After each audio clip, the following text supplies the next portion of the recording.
Almost immediately after Waning Vanilla, I'd drafted a small debug level featuring spring and autumn. I wanted to explore more of the fantasy side of fantasy horror, leaning into Spring's whimsy and magical understanding of the world while defanging the demons Spring's kept locked away. In this small test level, I had only a new animation for Spring's cornucopia blow, something punchier with more of an action focus, and simple controls for Spring to crouch and walk. The contrast would be starker and the colors more vibrant, less muted than in Sea of Flame. What I love most about this test level is how grim the evergreen feels, as though Spring is lost in a vast forest. The player would prime the cornucopia with L2 and hold the analog stick in a certain direction while pressing R2 to play either a normal tone or to create a decoy. I also began arranging a piece based on Spring's theme, but didn't feel any ideas come together. Inspired by works like Pan's Labyrinth and Spirited Away, my favorite movie ever, I would return to Dreams after completing Sea of Flame and Boss Rush with more ideas for a Spring spin-off. I started rebuilding the game from the ground up, focused more on what made Spring unique, her exceptional powers. Between Waning Vanilla and Sea of Flame, I'd given Spring a slingshot, but there was much more to her than even that. Spring is small, fast, can climb trees. She's a great shot. She's the only one besides Emily who wields the cornucopia and even uses it in ways that Emily can't. Spring is also an inherently musical character, as the glockenspiel and her boss theme suggest. She has unique time symbolism and mechanics that none of the other Wavering characters share, and she seems to have some control or relationship with age and illness, two non-shadow entities from Waning who otherwise go unexplained. I wanted to create the sense that Spring was much more powerful than she let on, perhaps on equal footing as Emily even. That if she weren't a child, she would be just as capable as Emily is. I created a new debug level and began to flesh out these powers, including systems that went unfinished in Waning Vanilla and Sea of Flame. I'd progress a small ways at first, then crunch for about 6 months before finally completing Waning, the Rite of Spring.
For the musically inclined watching, they may recognize the name Rite of Spring from a 1913 ballet composed by Russian musician Igor Stravinsky. Also known as Le Sacre du Printemps, I don't know if I said that right, this ballet follows a young girl as she is sacrificed during a ritualistic dance. The work is famous for its polytonality, often operating in two clashing keys at once, strange accents and rhythms, harsh, shrieking dissonances, and an expansive tonal range from the heaviest basses to the sharpest altos. Instruments and their voices are utilized in unusual ways. The piece and its accompanying ballet was so bold in its horror and ugliness that it reportedly caused a riot at its first staging. So naturally, I really like it. Since my Spring has such an intimate relationship with death, it felt natural to incorporate some of Stravinsky's work into my own. There's already a really good arrangement of the first and most iconic parts of the Rite of Spring in Dreams, done by creator Fim Spiwe, but I wanted to challenge myself to recreate the piece myself. build something that fit my project more specifically. I'm not a classically trained composer by any reasonable measure, and I can barely read sheet music, and the Rite of Spring on a good day is hardly a simple piece to interpret. I use the aid of some video, sheet music, and MIDI arrangements to reinterpret the Rite of Spring for my spring story. To be honest, I didn't think I could do it, and it was incredibly difficult even with all the help I had, but in the end, I landed on a reimagining that I think beautifully complements Spring's journey. Now here I would have had a comparison between my Rite of Spring arrangement and the original, but YouTube's copyright system is so fucking bullshit that I can't even pay tribute to a piece that I really appreciate. In the end, I arranged only a few minutes long excerpts to fit specific sequences or accent certain gameplay fixtures. Spring retains her own leitmotifs as well in the form of variations from her theme from Waning Sea of Flame. The centerpiece is Hide and Seek, a 12-minute long exploration which gradually builds in intensity as time passes. Drawing on Spring's time symbolism from Sea of Flame, the Rite of Spring is a time loop game inspired by Majora's Mask, my favorite Zelda game. The time loop resets every 12 minutes or 12 hours in universe. So as the loop nears its end, the music reaches a dramatic climax. The full hide and seek arrangement was one of the first things I made for the Rite of Spring, along with a system for maintaining the track's position across maps. I needed to make sure such an effect were even possible, and while the exact system would change throughout development, I settled on something that worked pretty well. Beyond that though, the reason I made the track first is because music is a very inspiring force for creation in my experience. Hearing the melodies, the rhythms, the leitmotifs make me want to realize the scenarios in which those emotions come to life. With Adam, with Delphine, with Vodunoi, the Rite of Spring, music was one of the first things I worked on. It became the emotional heartbeat for whichever sequence I sought to create. With the musical stage set, the mechanics coming together, and unlike Sea of Flame, the development of modular transferable systems taking shape, Spring's experience really began to evolve. Spring's experience would be darker than Emily's. It would have less action and more puzzles. It would focus greater on seamless gameplay than long cutscenes. The experience would be shorter, but denser, with a more intentionally designed world. I wanted the enemies to be smarter and more oppressive than in Sea of Flame, so unlike in Waning Vanilla, where I started designing the major enemies from the start, in the Rite of Spring, I made sure almost every map and mechanic was playable before designing any enemies, except Death, who was there from the start. I knew age and illness would make a return in the Rite of Spring. Age was the first, then illness, who lost his legs and looks better for it, then Dread, who was originally supposed to be a rare form of death, who would force you out of the game when she killed you. Then I did Fatigue, and then Agony. I put a greater emphasis on holistic design, level, aesthetic, music, soundscape. I reworked the dialogue system so it was more consistent and easier to modify than Sea of Flames. Also, I just said this, but I need to emphasize that I really put a lot of work into making the soundscape fuller and lusher this time around. I'm proud of the music, but just the usage and placement of sound effects as well, especially during the cutscenes and flashbacks. I didn't want there to be a single scene that felt empty for lack of sound or noise.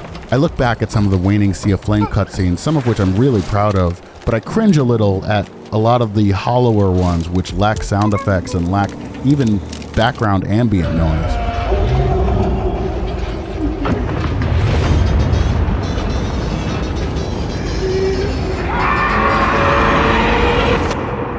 My entire design philosophy had matured, and I think the Rite of Spring shows that, even if I reuse some old tricks like the infinite scroll in the title sequence. There are configuration settings now. The programming's much cleaner so that even updating the game almost a full year after release to make Grace Mode stop Spring from tripping randomly, also known as the best mechanic in the game, was as simple as plugging up one keyframe. All this is to say, Waning the Rite of Spring is an entirely fresh experience, from the back-end stuff to the stuff the player gets to experience in their own hands.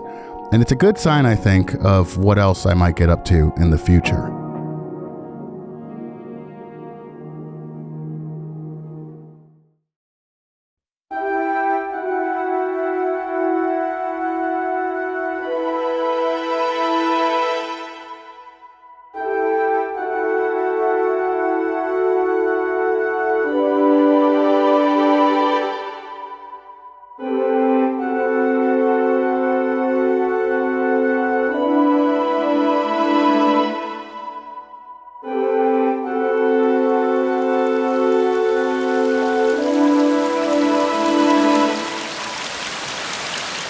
Waning, the Rite of Spring starts off with its main theme, Reborn, then Unborn Again.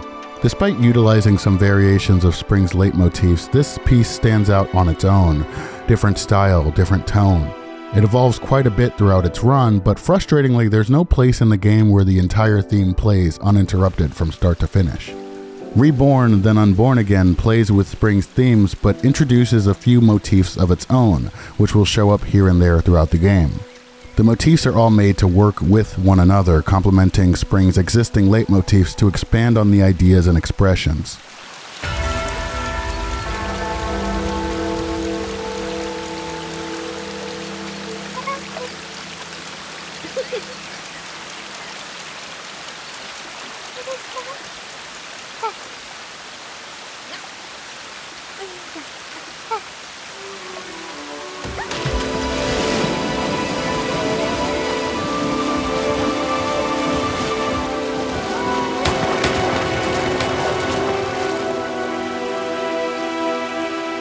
By the end of Waning Vanilla and Sea of Flame, I knew there was more to Spring's shadow situation than Emily got to explore. Spring's connection to Envy was hinted at, but Autumn as Spring's shadow didn't represent Envy. Autumn was always supposed to be a stoic but caring voice of reason and acceptance.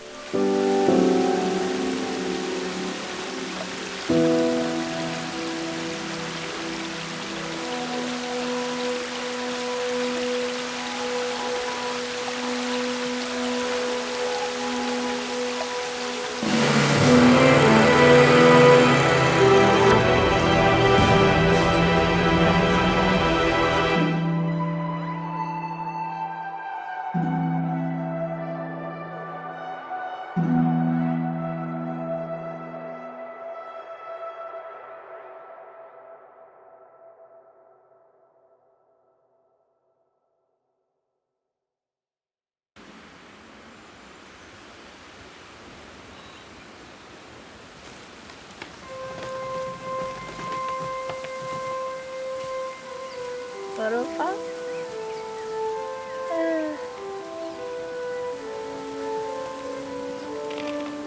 Teka ba?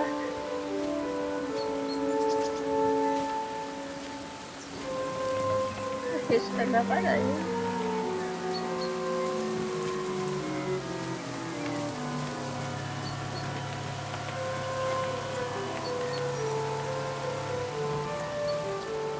Custom elevator ako.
Envia is posed initially as a mysterious character of dubious trustworthiness.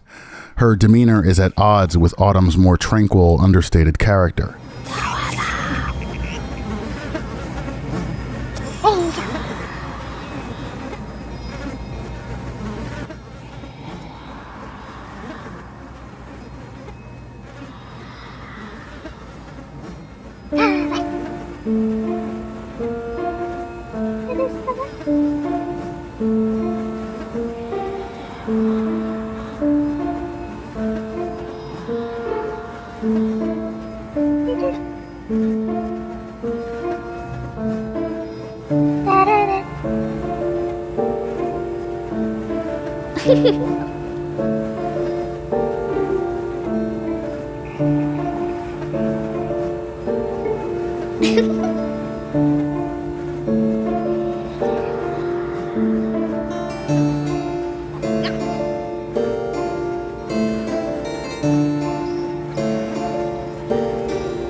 We meet Spring in the Wavering dining hall, where the player is finally given control after a small tutorial.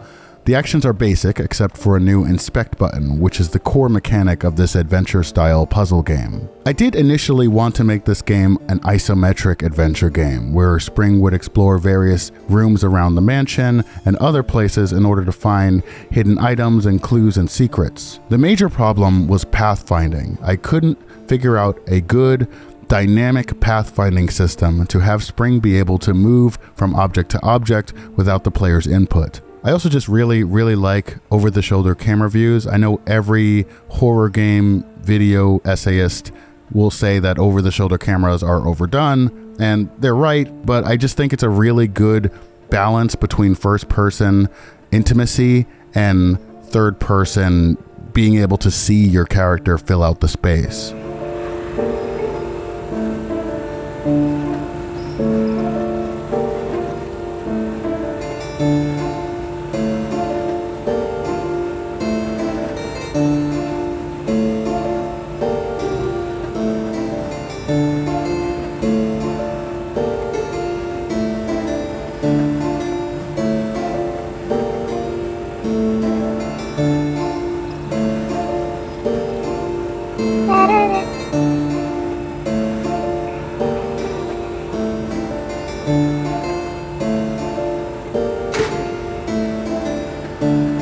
We're looking for the key to the kitchen. There are some small interactions to do and blurbs to read here, but nothing critical to the player's progress.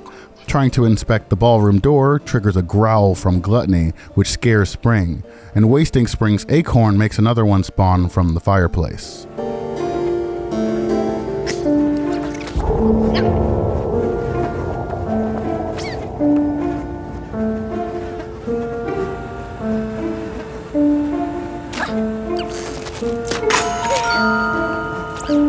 Apparently, and this is a game design blunder, some players were stuck on this tutorial map for hours upon hours.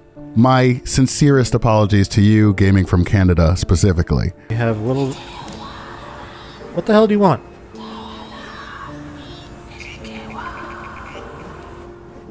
Huh? Well, duh. Obviously I knew that. I'm trying to learn about the world, man. I'm a little kid. I did want to teach players that trial and error is a feature of this game, and they'll have very little direction in how to proceed going forward, and you'll see more of that design philosophy as we explore more of the game. The track that plays here is an arrangement of Soul Vulture and the Cook's Castle from Waning Vanilla and Sea of Flame.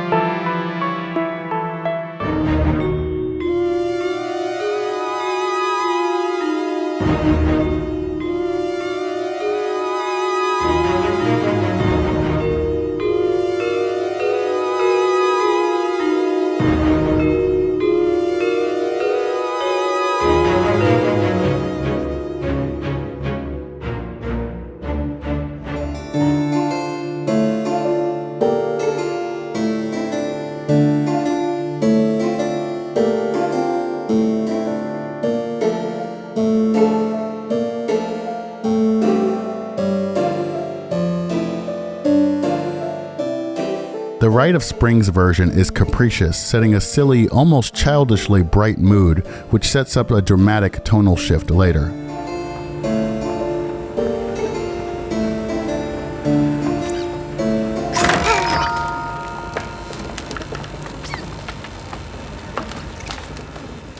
I'd learned a lot since starting Waning Vanilla so many moons ago, so with some finessing, I managed to combine several Waning maps, keeping these opening sections relatively seamless. I've seen some other Dreams games be played, and I'm kind of at awe of how big and dense they're able to make their maps. Maybe I do just suck at optimization. But anyway, the memory limits were a lot to contend with, especially since this is one of the few maps where a character has real pathfinding.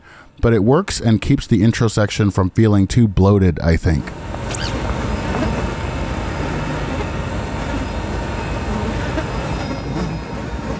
In the freezer, Spring finds a cardboard box whose blurb has a Metal Gear Solid reference. Within, Spring finds her treasure, the cornucopia.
I had a small joke in Waning that was never fully realized. The idea is that Spring would regularly travel around Wavering to pester and prank the other lost souls.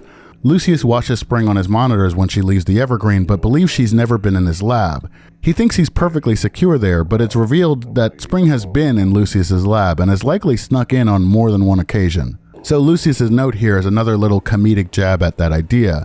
When planning the Rite of Spring, I thought of having all or most of it just take place in the normal Wavering maps, to explore more of what happened before Emily's arrival. Part of this would involve putting spots around the map where Spring could feasibly sneak from one place to another. The idea was to have some scene with Spring listening in on Emily's and Lucius's conversation through the vent in Lucius's lab, but I ended up finding Spring's individual story much more compelling than the overall story of the mansion.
Raphael has one of the most vile and gruesome visages in Sea of Flame, which creates an interesting contrast with his jovial personality when Emily releases him from his thrall. In the Rite of Spring, he's still well under the control of gluttony, and marks a sudden, extremely dark shift in Spring's experience.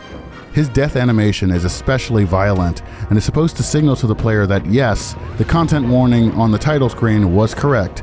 This is not a children's story. As I mentioned, the Rite of Spring is inspired by Pan's Labyrinth and Spirited Away, so the clash between Spring's innocence and the apathetic cruelty of the outside world is integral to her story.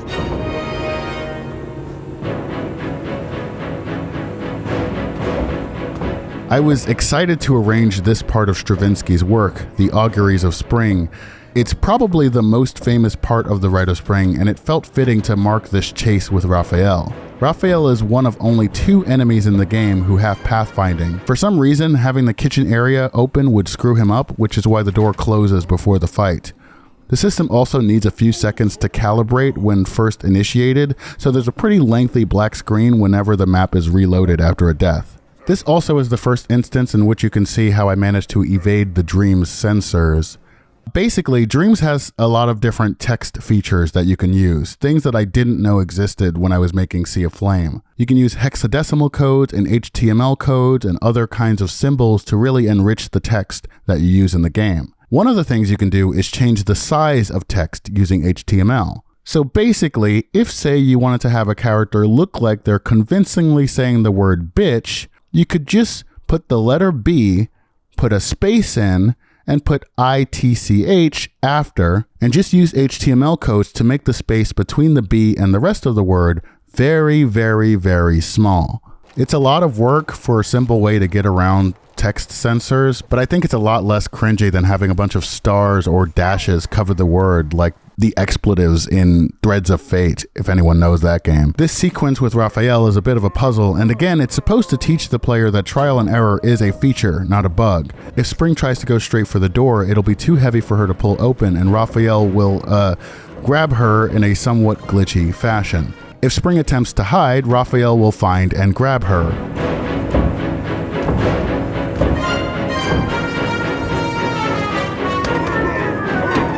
There's a correct order to things. Spring first needs to stun Raphael, either with the slingshot if she still has an acorn, or with her newfound cornucopia.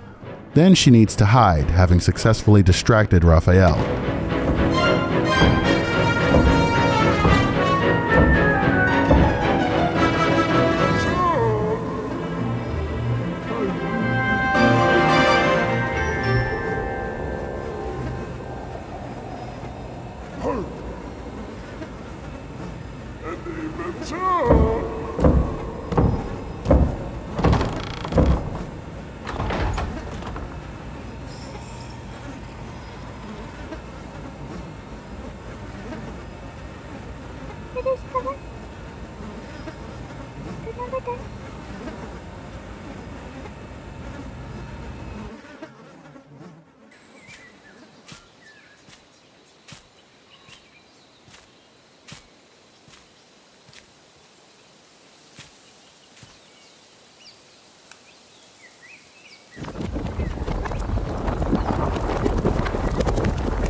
This is the part of the Rite of Spring I really couldn't wait to arrange. It's my favorite part of the work. It's just such an eerie, almost mellow groove that sounds pleasant despite its polytonality before it explodes into chaotic rapture. This was a scene where the music guided the direction and pacing. It also shows off some of Autumn's and Envia's character and abilities and sets the stakes of Spring's journey and internal battle.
Hetero está no. Ederes bakıyorsunuz.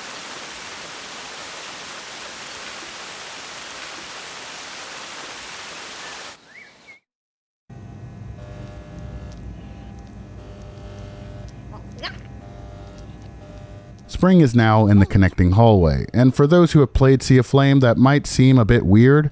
The quickest way from the dining hall to the Evergreen is directly across the North Junction. However, the upcoming sequence made most sense lore-wise to take place just outside the gallery. Plus, Emily has just entered Wavering, and for her and Spring to cross paths, Spring would need to be heading south.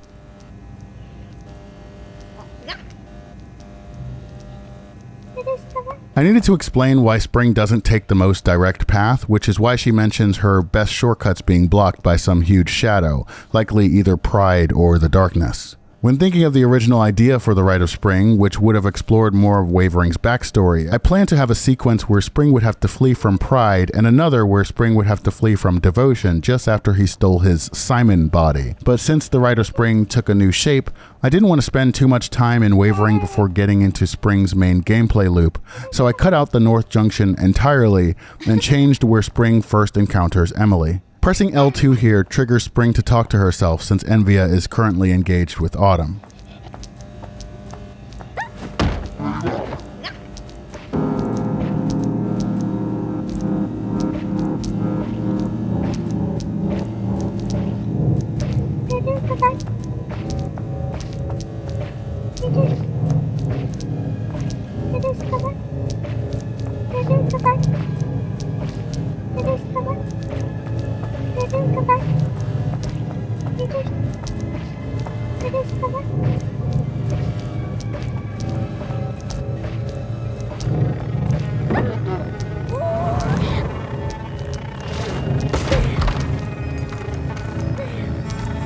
The music here is a mix of the motifs for Bloodthirsty and In Sheep's Clothing.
This is probably the most traditionally horrific piece in all of Waning, and it was my first time using Dreams' audio effect fields, which I learned are a great tool for manipulating sounds and instruments further than the built-in tools can. They're fun to play around with, if a little unwieldy at times. This is Devotion, just after stealing his new form from Nobody. The field to trigger Devotion's bite is incredibly wide to ensure that Spring can't just run past him.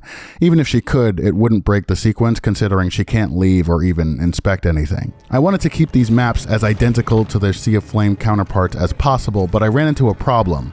Float flowers. I'd already designed much of the core game by this point and didn't have a tutorial for float flowers anywhere. As the cornucopia was new to Spring, her discovery of float flowers needed to be accidental, and it needed to happen before the main game loop began, where it would otherwise go unexplained. So this felt like the best option.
Here, you're more formally introduced to the best mechanic in the game.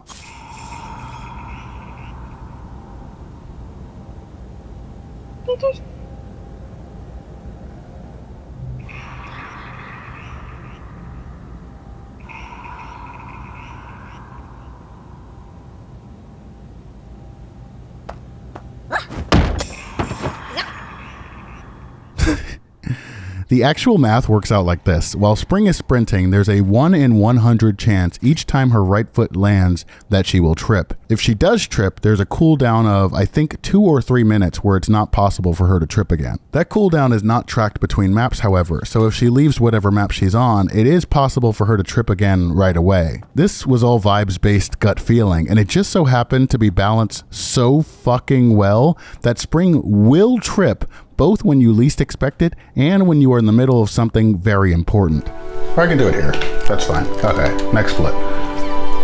All right, now we go. I'm surprised she hasn't tripped yet, not once. Oh, there we go. As I say that, that's really funny.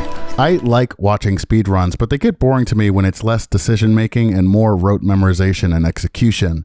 I really like the idea of RNG in an experience, and I thought it would be extremely funny if a player were at the end of a time loop with one major task to go, racing against the clock, only for Spring to trip and ruin the entire loop. I genuinely think that is so fucking funny, and I loved the random tripping in all my playtests. There is this feature called Grace Mode, which is a simple toggle which originally just made it so that time would stop ticking along if you were in the middle of a door transition.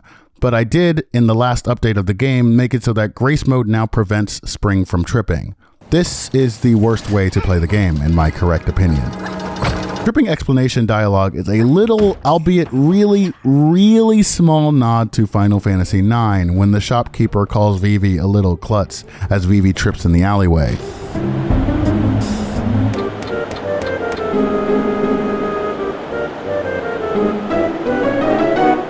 It's not a terribly specific reference, so most people probably wouldn't clock it. As with the kitchen and dining hall, I combined the gardens and the foyer here. Managed to somehow get the memory below crisis levels, though honestly I can't remember how. In any case, the upcoming scene was supposed to take place in the bridge area of Wavering, where Spring would discover Emily still unconscious after having just left Meridian. But Spring really had no reason to go that way since it would put her farther from the Evergreen, and even getting her there would completely screw up the pacing of the intro. The intro was already overstaying its welcome, and I had to get Spring to the Evergreen quickly, which meant taking the shortcut through the gardens and into the west hallway. Technically, the door is locked at this point, but also technically the player would be able to see Spring if they just looked up as they got the lantern frame, so we're dealing with some strong technicalities here.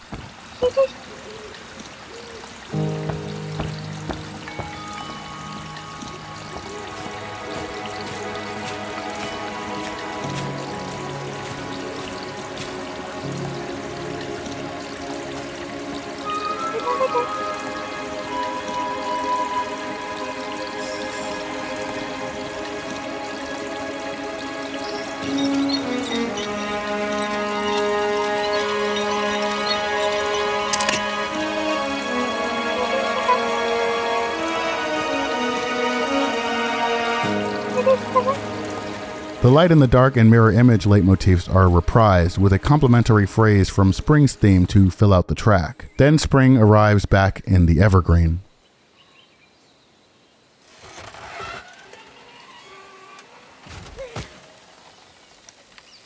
Go, Mom.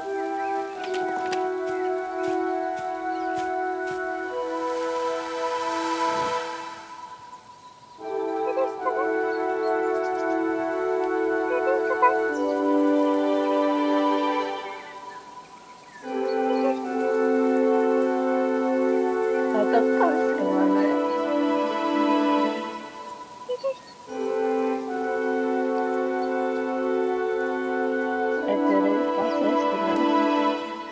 I didn't fast enough. Autumn is sitting with a collection titled The Poems of Emily Dickinson. The book falls open to the poem Because I Could Not Stop for Death. The text is taken specifically from the Johnson version on the Emily Dickinson archive.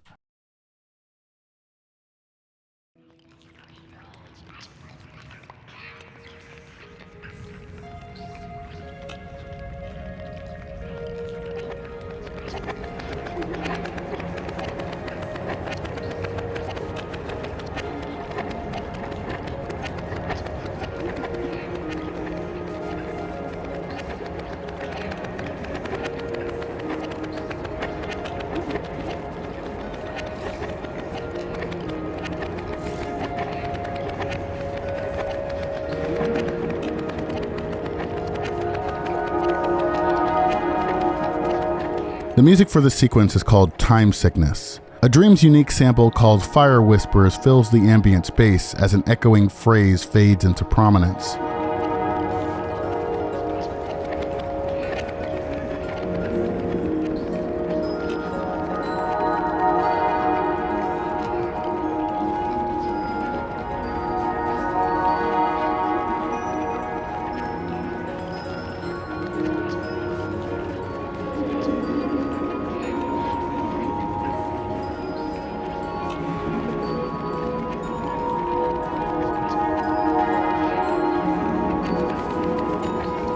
The rapid 5/4 rhythms rise until they burst into a chorus of strings and brass.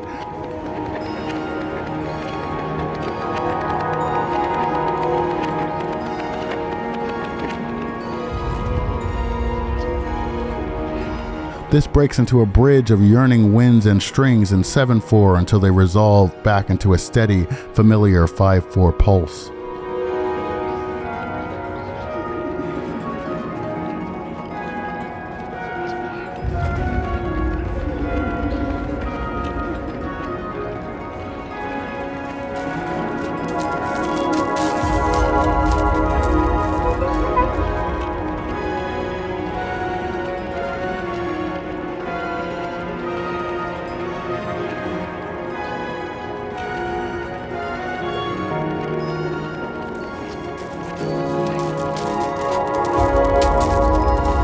I wanted this sequence to be as minimalistic as possible. No more text boxes or explanations, just a control prompt with no buttons and the player's own intuition to guide them.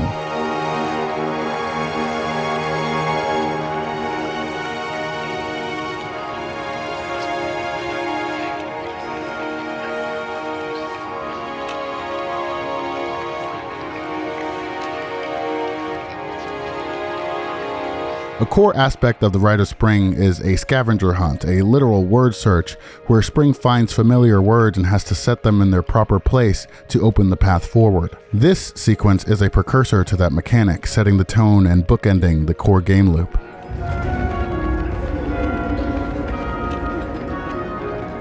The correct answer is no here, obviously, but if the player says yes, they are prompted with a quiz.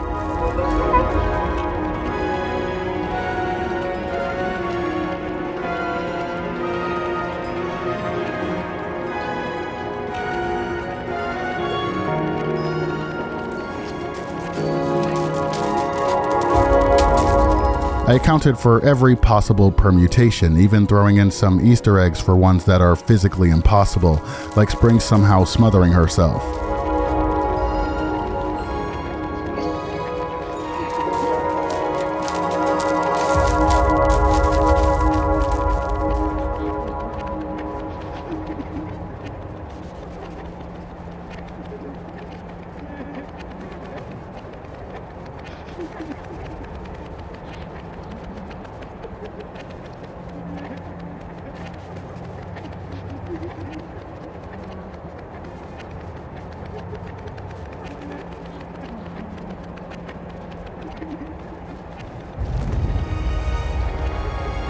It's unlikely for the player to select the correct answer here, but they do get unlimited tries, and if they do happen upon the right choices, the game just ends.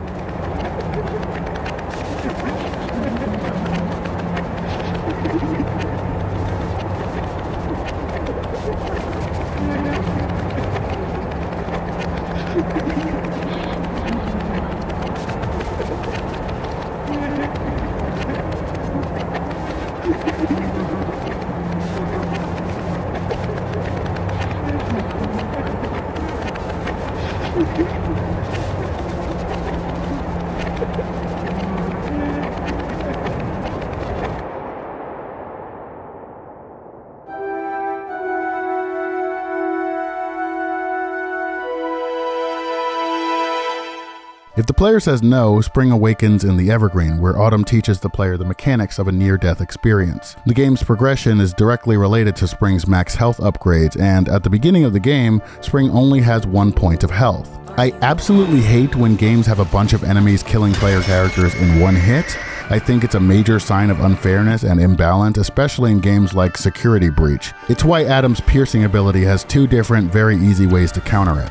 The question I had to figure out from a gameplay perspective was what to do if Spring completely runs out of her 1 point of health this early in the game. The earlier foyer tutorial area explicitly teaches that Spring can still be alive with no health, so the idea I came up with was the near-death experience. It's taught a lot better in gameplay, but essentially when Spring loses all her health, the time loop timer moves much faster, bringing death that much closer. For now, Spring eats a rich berry from the cornucopia to restore her strength.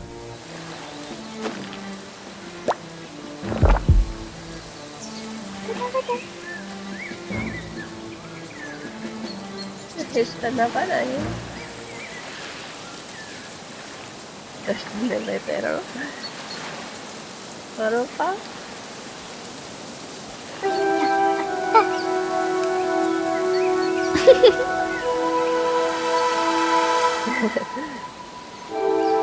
Atau kau kemana?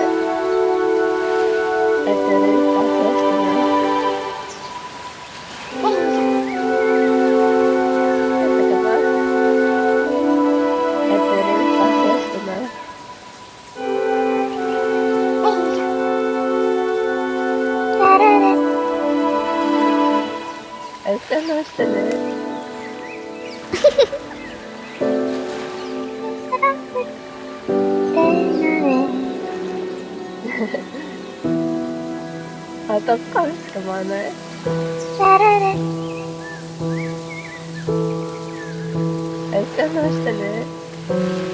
Atau kau kemana?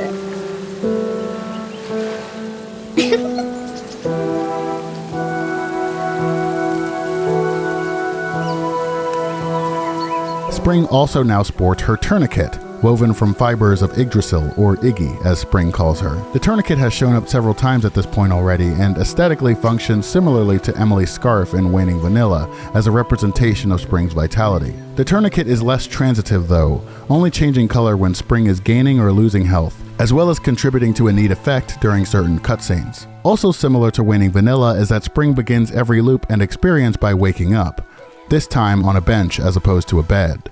Autumn uncharacteristically entreats Spring to talk to Envia, so the player is given near full control of Spring to explore the Evergreen. We're still in the tutorial phase, we're not even allowed back to the title screen, it's a lengthy one for sure, but the game proper is about to begin.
With both Autumn's and Envia's blessing, Spring returns to Yggdrasil where the true Rite of Spring begins to take shape.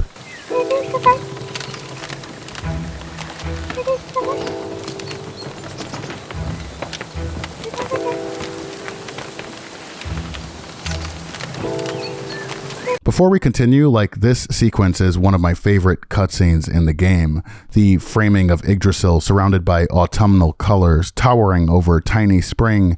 The tangible love Spring expresses in her hug to Yggdrasil. Yggdrasil's silence in the face of the desperate hope Spring places on it. I think this scene captures Spring's psyche and a sense of beauty in the face of despair that I really wanted to express throughout this experience. The song playing here is Lost and Found. It's a simple reprise of the main rhythm of Spring's theme. The song plays at 2 different speeds, slowing down each 3rd and 4th measure after every repetition of the leitmotif. Also, the hug was a happy accident. There's no real animation for it. Spring is just posed to hug Yggdrasil, and the way that she shifts from one pose to another makes it seem like this really excited, expressive hug, when really, it's just a hard transition between poses.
The music that just played was Lost to Time, sometimes known as Lost in Time if I just fucking forget. Lost to Time introduces 2 new leitmotifs, also made to complement Spring's existing themes. These ones are simple arpeggios, one beginning high and descending in 6 notes repetitively, and the other beginning low and ascending in 3 notes at a time. The descending arpeggio is often accompanied by a reversing effect, making it feel like time is going backwards. These 2 motifs together represent the dueling flows of time and show up in a few other songs throughout the game.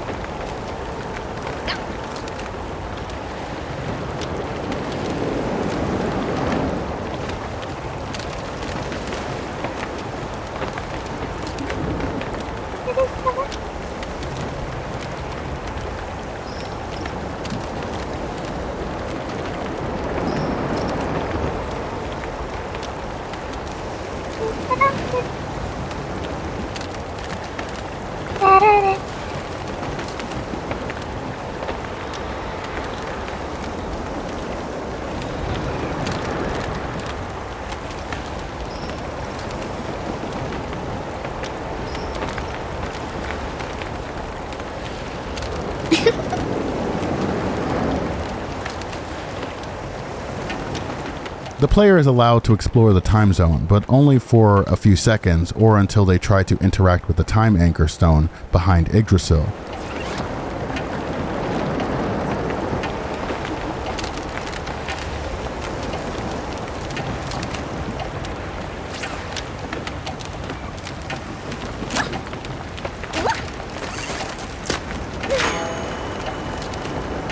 If either time runs out or the stone is inspected,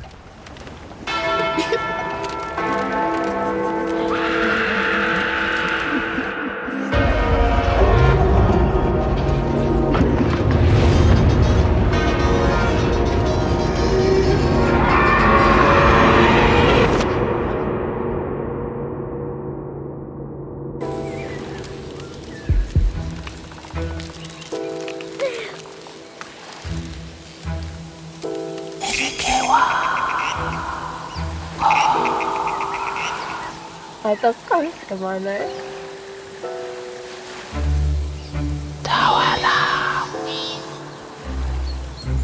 Desde pero 애들을 마쳤으면 어떡하면 그만해. 애들을 마쳤으면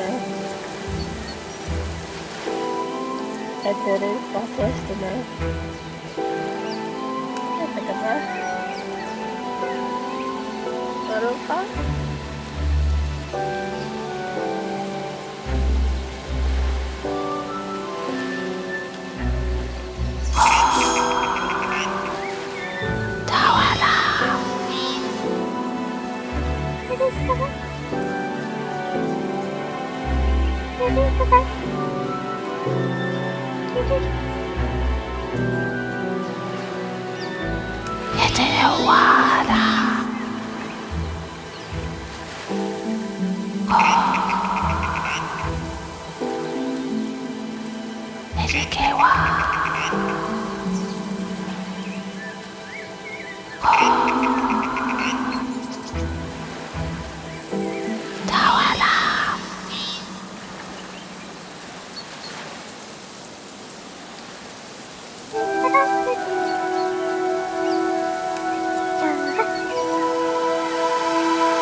So the stakes are set, and the rules for the time loop are explained. Players get 12 hours, or about 12 minutes in-game, to explore the time zone and its related areas before death takes her. This brings context to the near-death experience. Spring only fails the time loop if time runs out, or if she runs into death. So if Spring has no health, death approaches much, much quicker. In the conceptual and debug phases of the Rite of Spring, I wanted death to approach Spring as time progressed. Death would be unaffected by Spring's gadgets and would phase through walls and objects. She would behave entirely differently than any of the other enemies, and in her dread form, she would have a chance to grab you instantly if you stared at her for too long or attempted to inspect her. In the end, dread ended up changing to something better fitting the narrative, and I kept running into problems with death. If I set her following distance to be inversely proportional to the amount of time left, she would occasionally end up grabbing Spring before 12 minutes were up, or just have weird animation issues. So now death spawns in random locations around whichever map Spring is on. The player can also inspect death to be insta-killed if that somehow is more palatable than returning to the evergreen from the touchpad menu. Death was also originally supposed to FNAF jumpscare Spring on whichever map Spring was on. This made the animation punchier and more immediate, but caused other problems.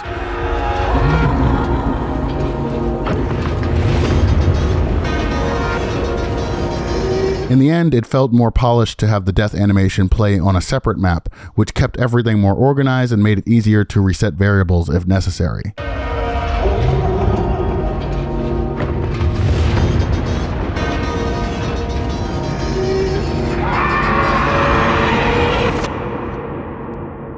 It also brought down some of the memory usage. See, I can optimize sometimes. From here, we can talk to Autumn or Envia. We can return to the title screen, or we can shoot Autumn with our slingshot, the Giant Slayer, a biblical reference to David and Goliath.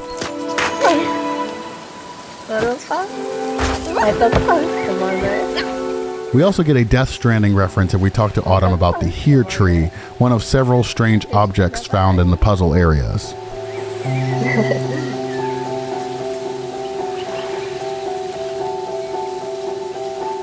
But the game loop has begun, and there really is very little direction given to the player. I wanted the player to discover and explore solutions to these puzzles almost entirely on their own. Failure, trial and error, they're important parts of the process, and in case players need a little extra support, Autumn can provide cheats like invincibility and infinite consumables as a built-in difficulty slider.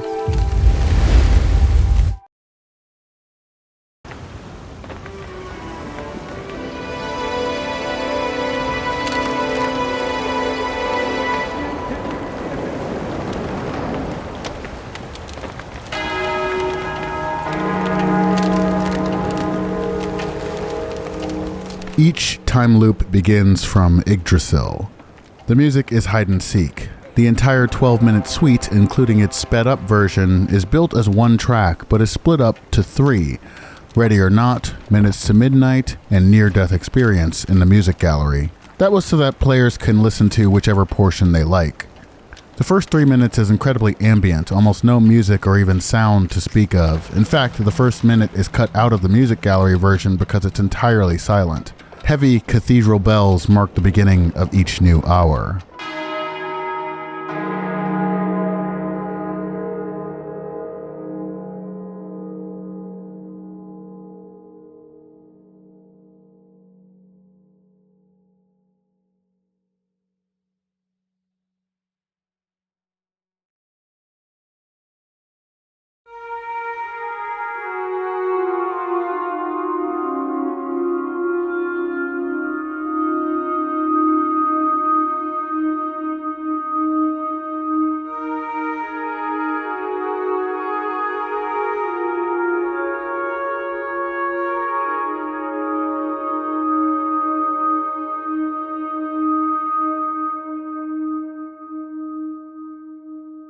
The next 3 minutes build.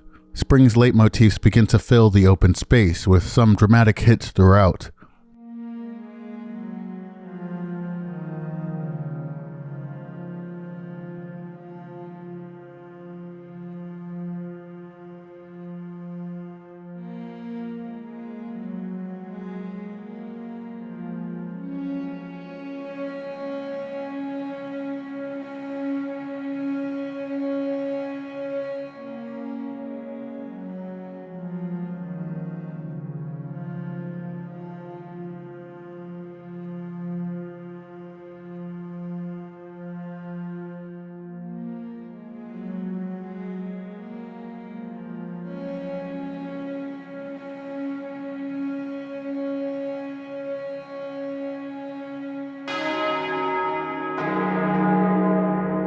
At 5 minutes, the track becomes busier and busier and ends with a melody on the strings.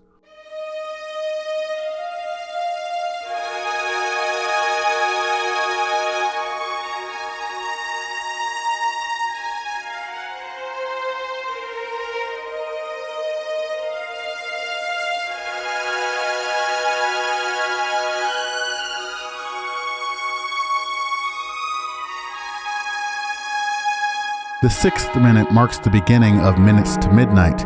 Now there's a steady, resonant pulse beneath the track, the rising arpeggio we heard earlier representing the flow of time.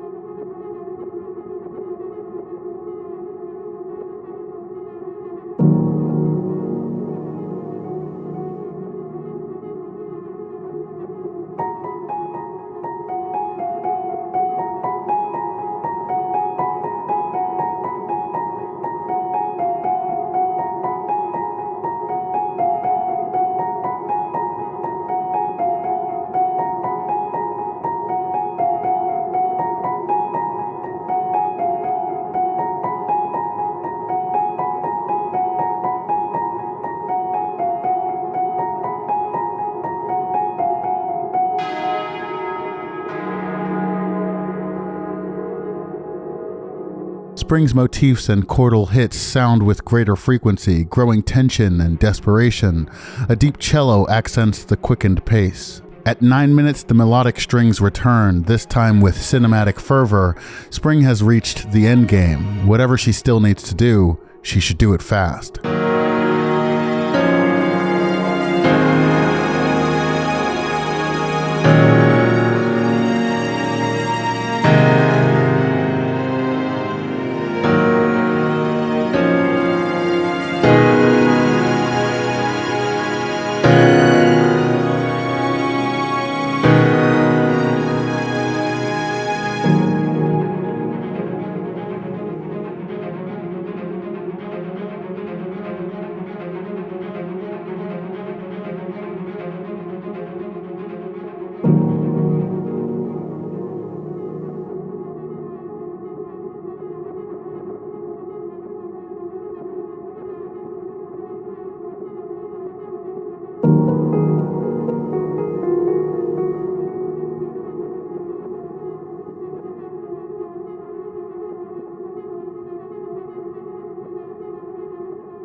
Her leitmotifs play in full as she approaches the end, as her journey nears its close.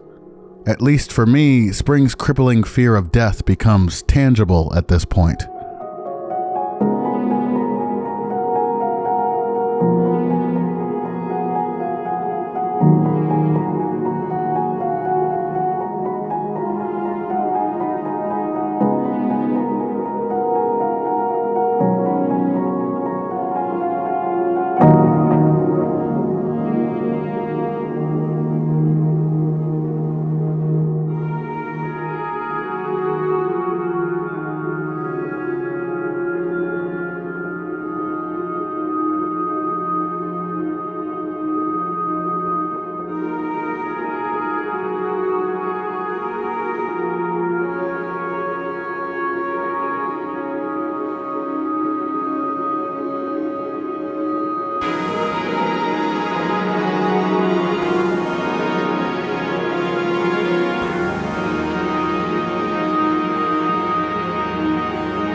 At around 11 minutes 30 seconds, the piece reaches its climax, a brassy, rhythmic crescendo as Spring's motif plays helplessly beneath.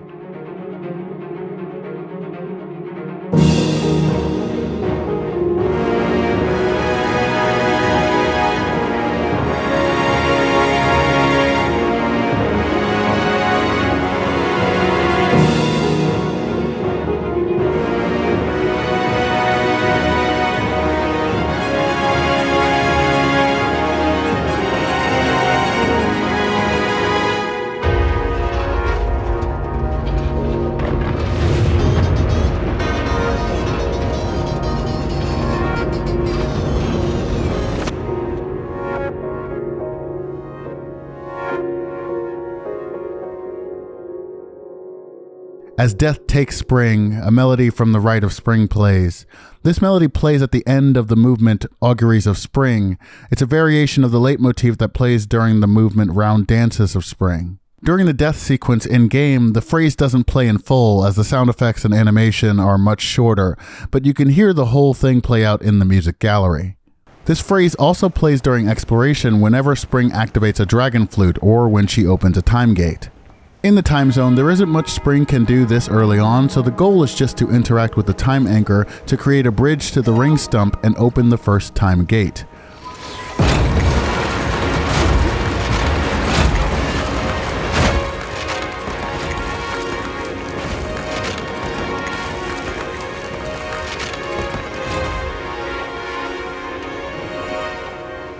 This map is a completely separate map from the earlier tutorial time zone. Technically, that map retains all of its doorways to other areas, but they're not connected to anything.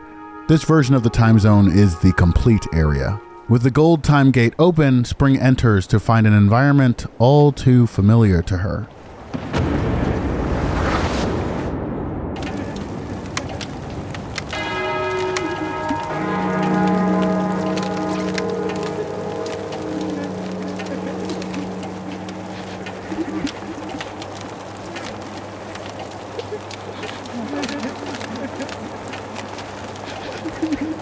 The first puzzle is a simple one. Players are most likely to float flower upstairs where they'll be met with a locked door.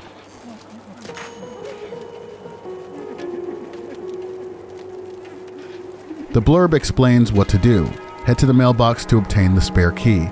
It's a simple interaction teaching players the nature of puzzles and dead ends in this part of the game, and that they should explore and interact with different areas of the environment to find solutions and clues. Age makes its reappearance here. Age is the only other enemy besides Raphael that has pathfinding. The Rite of Spring was originally supposed to have stealth mechanics, but with the pathfinding logic I'm using, I couldn't figure out how to have Age go between chasing Spring and searching other locations. I wanted Age to be able to search and randomly destroy hiding spots among other things. But since I couldn't figure out how to switch Age's priority, I ended up just making it so that Age always knows where Spring is. Hiding now causes Age to temporarily go inactive, granting Spring more time to explore the apartments.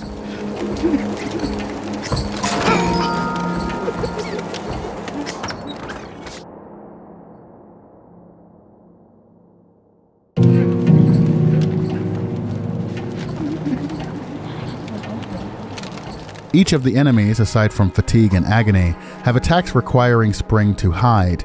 I wanted each enemy to be more focused, fewer attacks and animations than Sea of Flame, but more polished and oppressive behavior than the Sea of Flame enemies overall.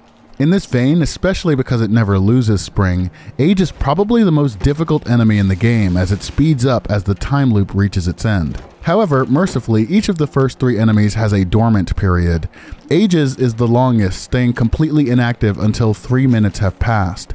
This is more than enough time for Spring to entirely complete the initial apartments puzzle on a fresh loop. I basically expect Age to kill the player here on the first time through, to reinforce that yes, failure is a part of the experience, and you get a better understanding of the world, the creatures, and the mechanics by coming at them from different angles and perspectives. I wanted to build the sense that there are small-scale puzzles, but the world is a puzzle in itself. Players are supposed to memorize details and locations with each loop, so I cut back on RNG in these sections. The words that Spring needs to find are in the same places each time, and their locations are hinted at by a hot and cold style controller vibration and the sound of the fire whispers. There are a few Easter eggs we can find, the homes of Ethan Winters, James Sunderland, and Hideo Kojima, as well as some bits of lore and some of Spring's dad's porn. When all the words are found, Spring can interact with the word wall, returning to this familiar mechanic to unlock the way forward.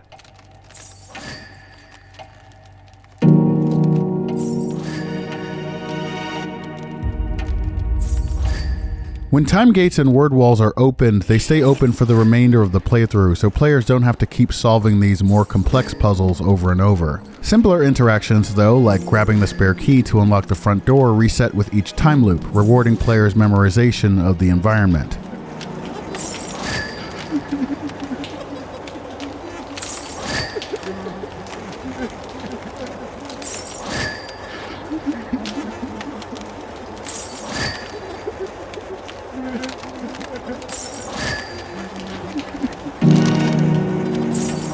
From here, she has some options.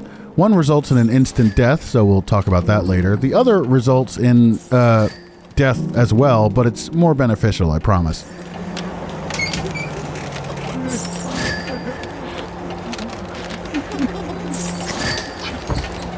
The core progression path of the game is planting rose cuttings in these overgrown planters.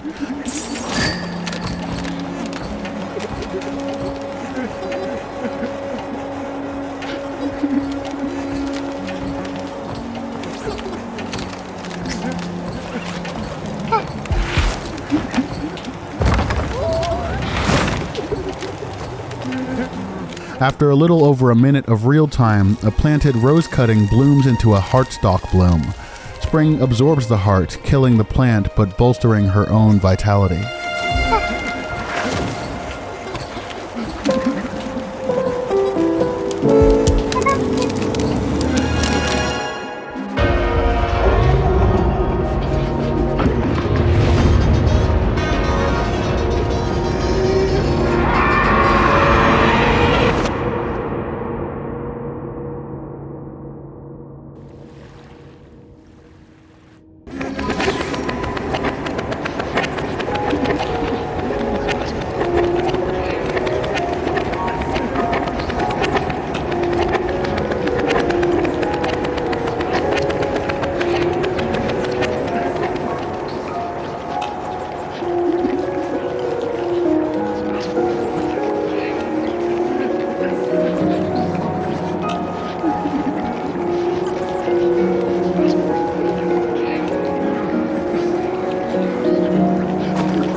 The decoys are the key to unlocking the way forward.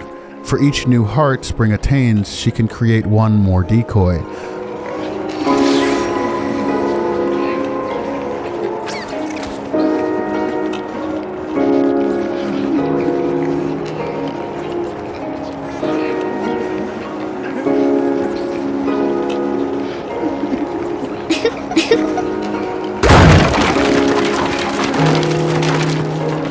The major mechanic that isn't taught explicitly is that giggling as Spring bursts all the decoys simultaneously, but giggling while controlling a decoy or using the slingshot bursts only one decoy at a time. This is important for later puzzles, and I think most players would probably figure it out on their own, but it is something players have to explore through their own experimentation. When a decoy is being controlled, Spring performs one of several motifs on the cornucopia. Spring's main instrument is the piano, specifically keyboards, but she has some trombone experience which she inherited from her older sister.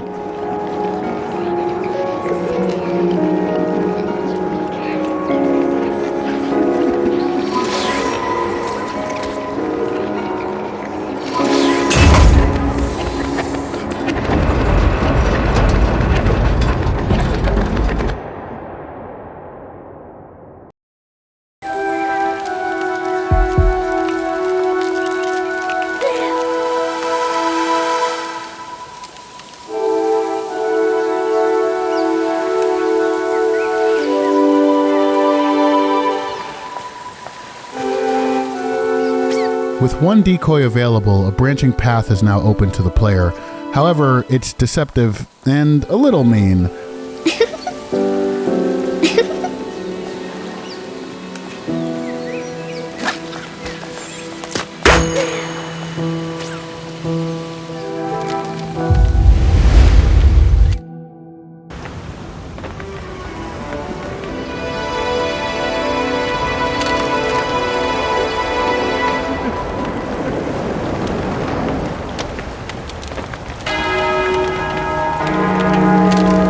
The player has the choice between opening the Ruby time gate or the Amethyst time gate. The Ruby time gate takes Spring to the camp where there are things to explore and find, but there's no way to progress the game until later. It's actually possible to beat the game without ever opening the Ruby time gate, though opening it makes it a lot easier and probably faster. It's a little mean to let the player run unknowingly into a dead end, but I like it. Again, trial and error, failure, exploration, it's all a core part of the experience. The player can come back to the camp with knowledge gained from having explored it. This word won't can be seen through a crack in this abandoned building's side face.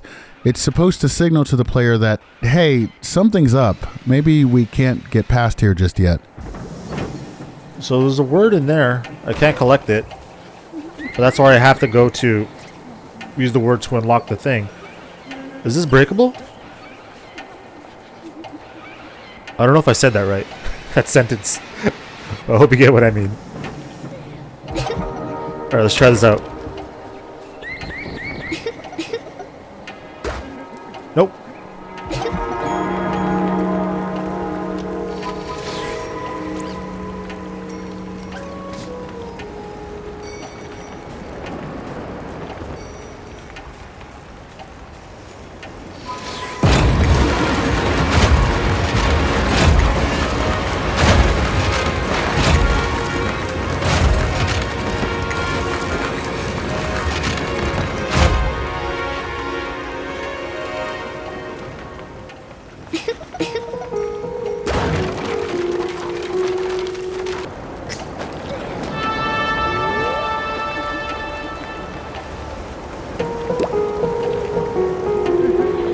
The proper way forward is through the Amethyst time gate, which takes Spring to the hospital.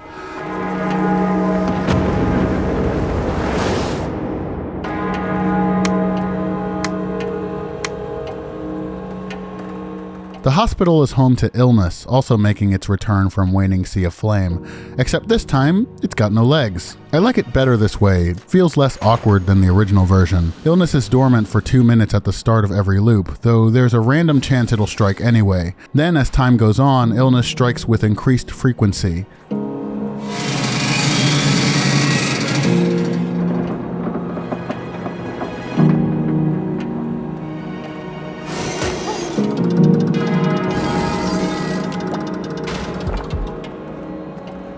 Hiding avoids Illness's strike, but Illness is also exceptionally susceptible to distraction by decoy.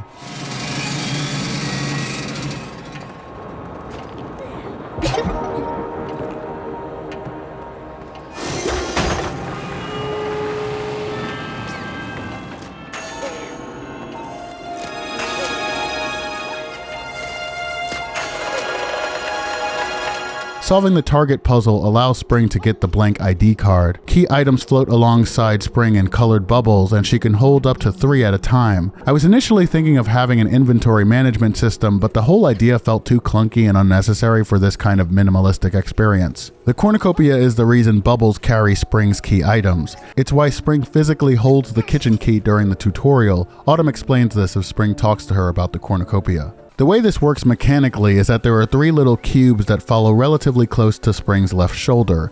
Whenever a key item is acquired, it checks to see which slot is available and moves to that slot which corresponds to one of the 3 cubes. There was a glitch where some inventory items would double dip and take up more than 1 slot per item, leaving 1 empty bubble floating. I actually saw this in Gaming from Canada's video, so apparently it's not fixed, but it's a lot rarer now. This wouldn't be game breaking, but it could screw with players by causing them to not have enough inventory slots for whatever they were doing.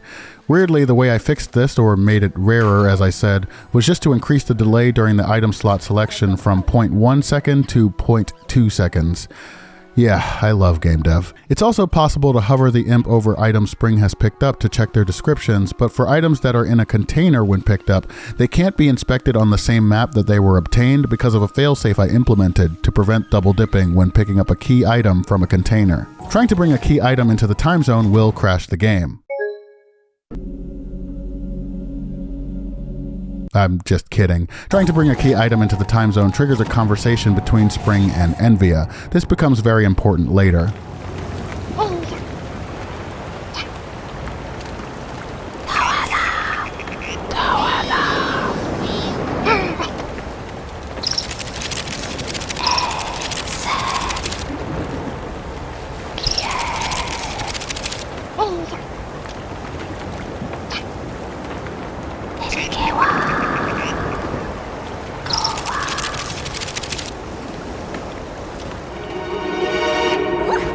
Unlocking the door to Dr. Schaub's office, we can find the remaining words to clear the word wall blocking the classroom. Within one of the cubbies is our coveted rose cutting.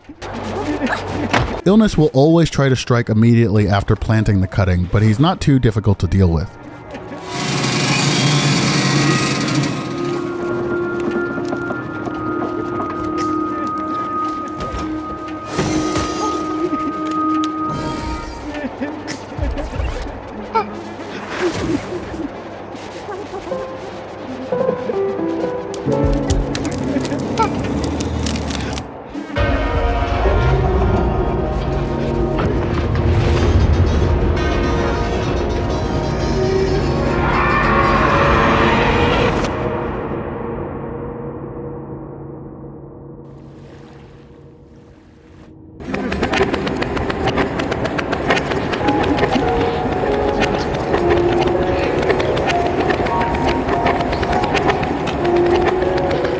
With another heartstalk gained, we awaken in another dream where we're presented with 2 golden walls.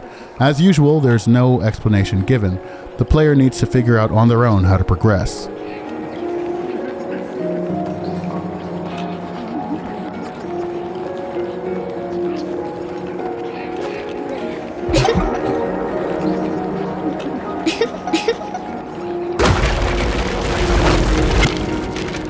These dream sequences are set to trigger once Spring spawns in the Evergreen, so they're unavoidable. Even if the player leaves and comes back, they'll trigger again until complete. The track that plays is Time Sickness Reprise, which obviously is a reprise of the melodies and rhythms within Time Sickness.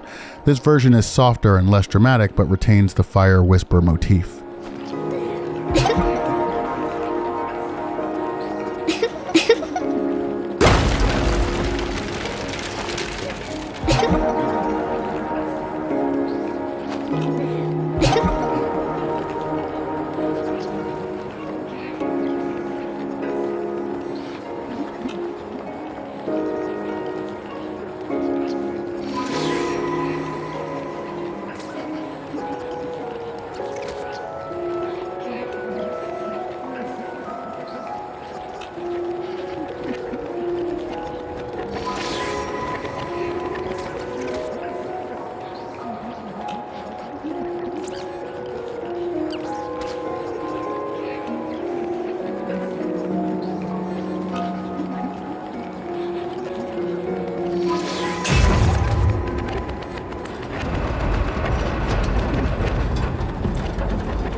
the ability to use 2 decoys, we can open the Emerald Time Gate.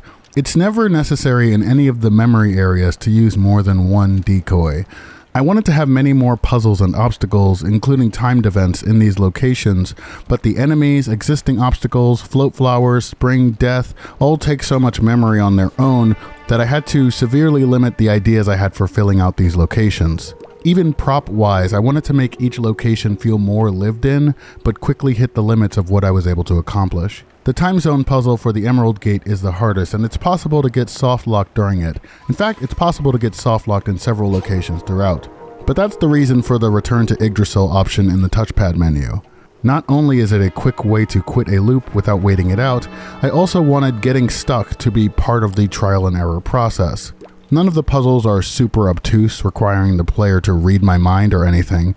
At least, I don't think they are, and I've seen several others get through without my help, so I think overall the lack of direction works well.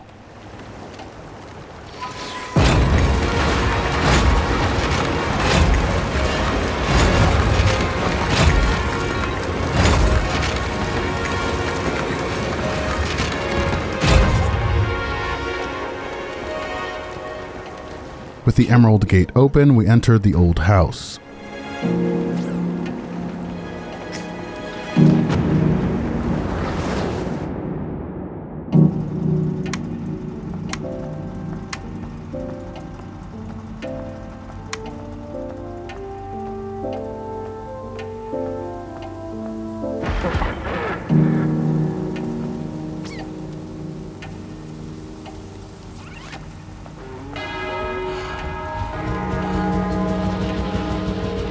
The house is haunted by Dread, who has many different behaviors and will very often pop up to randomly obstruct Spring's path.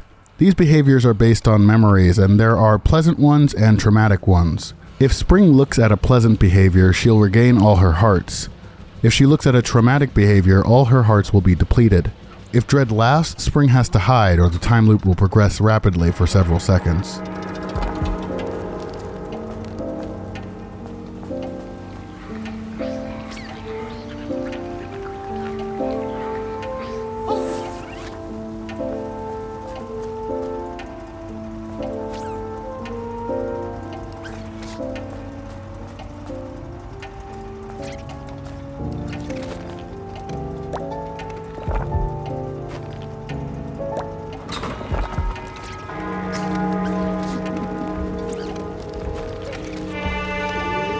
As time progresses, an inferno captures the old house, eventually claiming most of the bottom floor and filling the remaining space with black smoke.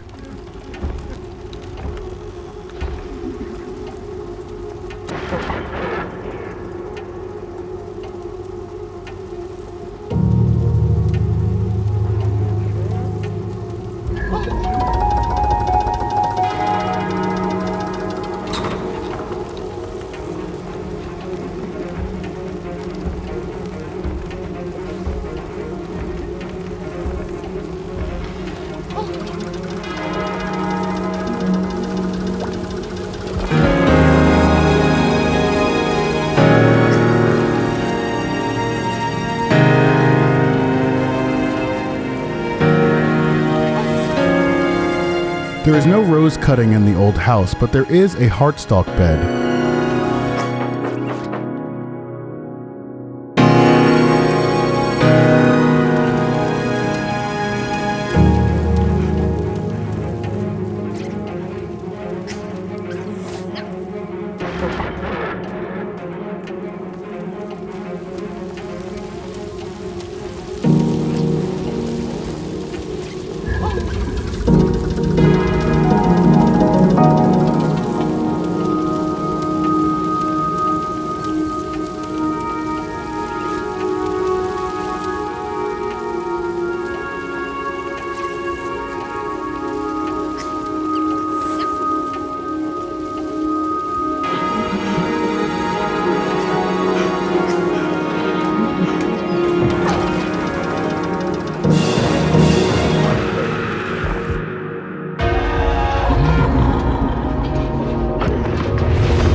Solving the word wall gives Spring access to the backyard, where a dragon flute can be used to lower the attic window.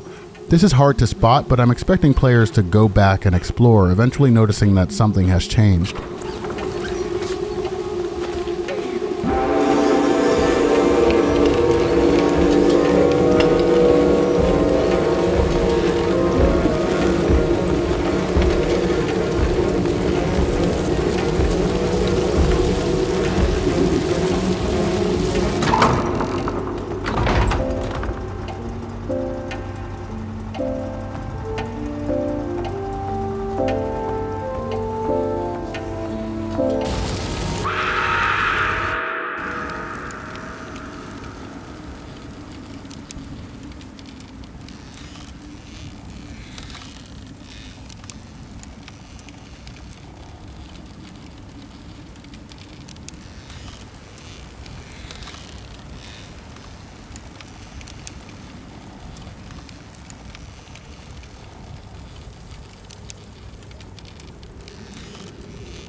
I'm sorry.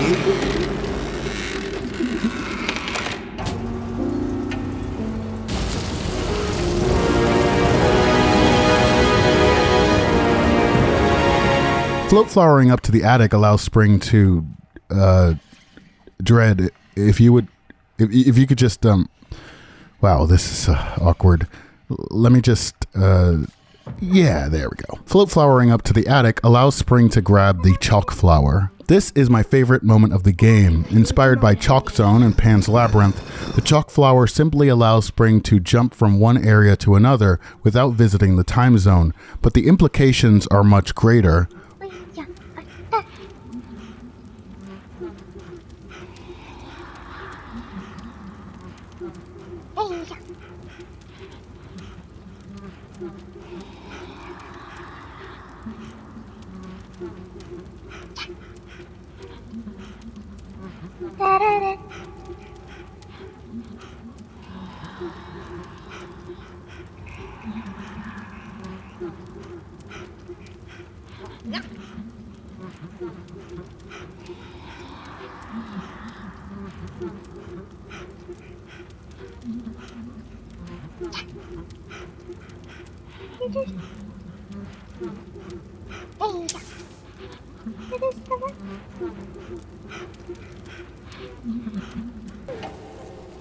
And I guess we could use it to open the veil. Where does this take us?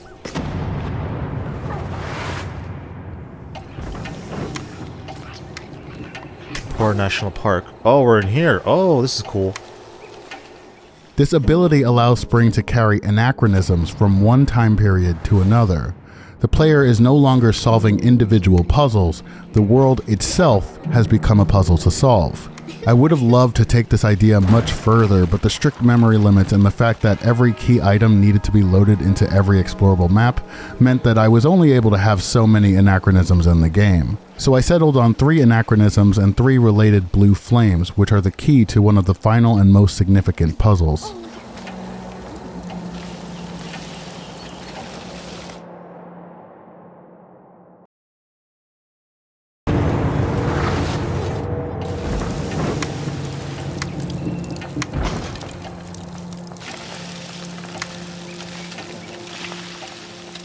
Spring can collect a second word inside the abandoned building, then head back to the camp through the red gate or through a separate chalk door to get the other ghost words.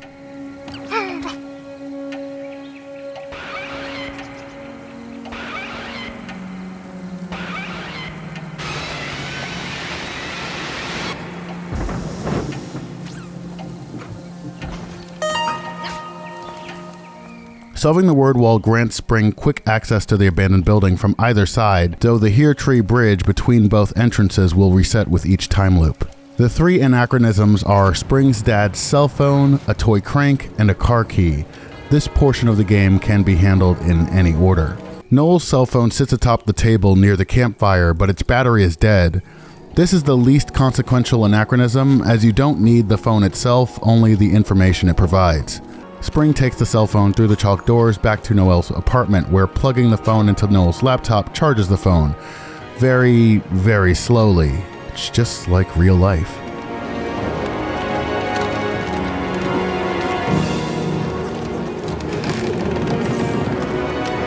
The phone only has to be at 2% battery before it automatically powers on. Then Spring can navigate to the messages, where she finds 2 short conversations. The first between Autumn and Noel, the second between Vera and Noel. I wanted this to be more robust and have more detail, like a Tinder-esque app icon to signify Noel's loneliness and a few more conversations to flip through, but even getting this bit to work was a pain, and I didn't want to lose focus on what was important.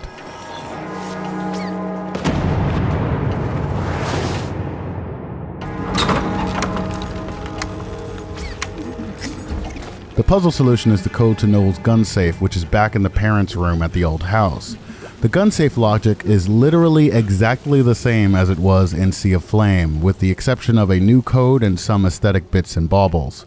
I thought about randomizing the code each time loop, but memorization is supposed to be rewarded, so it would be unfair to suddenly challenge that philosophy. I could have had a set of possible codes that initialize at the start of a new game. I think some of Silent Hill's puzzles are like that, but I never ended up implementing that.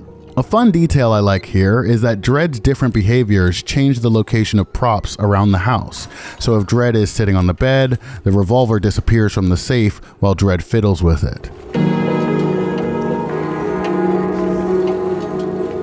Opening the gun safe grants Spring her first blue flame, which she sets in the camp. These flames stay even after the end of a loop, so while it's possible to collect all 3 in one loop, players are encouraged to focus on one at a time. The toy crank can be found in the apartments area in the side courtyard.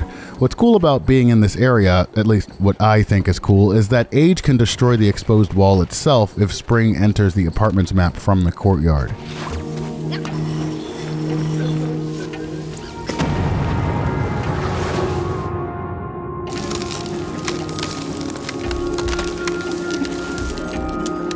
Atop one of the classroom tables is a broken Jack-in-the-Box. The toy is a hand-me-down that Spring gave to some of the preschoolers she met during her visits to the hospital.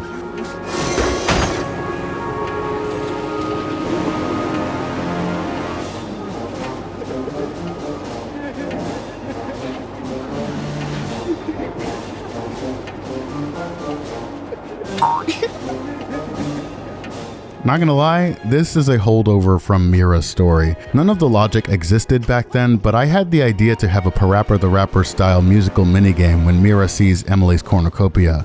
This small QuickTime event was a nod to that concept. It's mean too. The R2 button has to be held the entire time, and all of the face buttons, D-pad buttons, and remaining shoulder buttons are fair game. It's completely random too, and illness is still active, so bad luck can really screw the player here.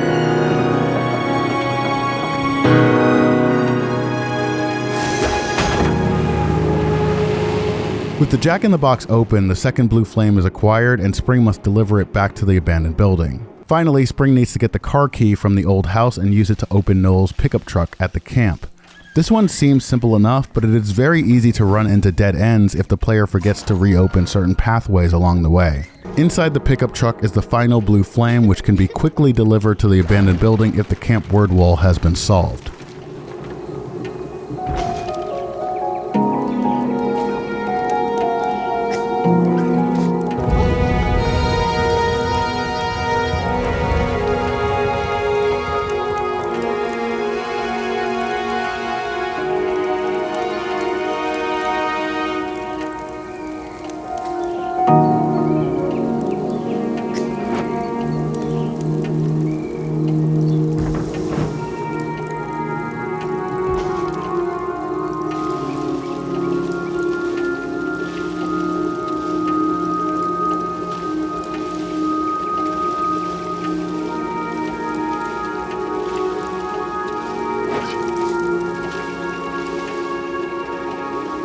With all 4 candles lit, Spring faces the harrowing scene to retrieve the final rose cutting.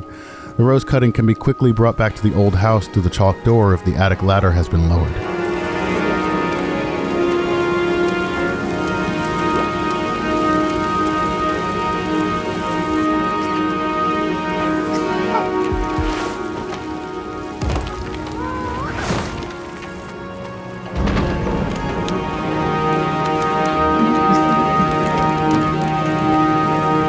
If Spring looks at Dread here, it's an instant game over. All the exits from the room are closed, so there's no way out. Thankfully, Dread isn't interested in Spring. Dread only wants to look at herself in the mirror beside the bed. Spring can hide under the bed to avoid being grabbed, but once the heartstalk blooms, the player must carefully interact with the heartstalk without looking at or hovering over Dread.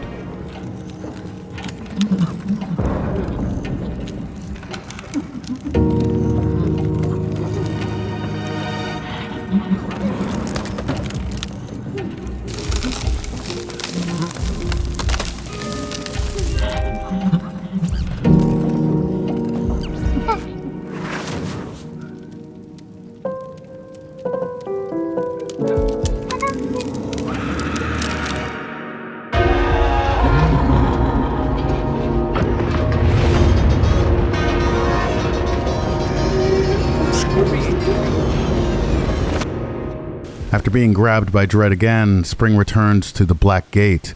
There's no explanation for how to get there. Autumn states that failure may just be another path forward, but beyond that, the player needs to surmise on their own that being captured by Dread sends them to this place. Now capable of spawning 3 decoys, Spring can open the Black Gate and discover what lies beyond.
This final entity is Agony.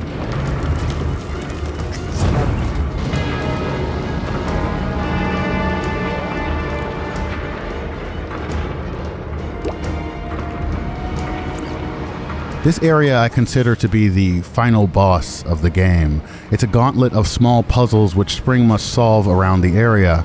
As she does so, Agony flies around, occasionally landing on platforms to chase Spring, reset the dragon flutes, or spitting fire to destroy Spring's decoys. Aside from Dread, Agony has the most behaviors of any of the Rite of Spring enemies. It's aggressive and relentless, but a good string of luck might allow a quick player to run through this sequence relatively unscathed.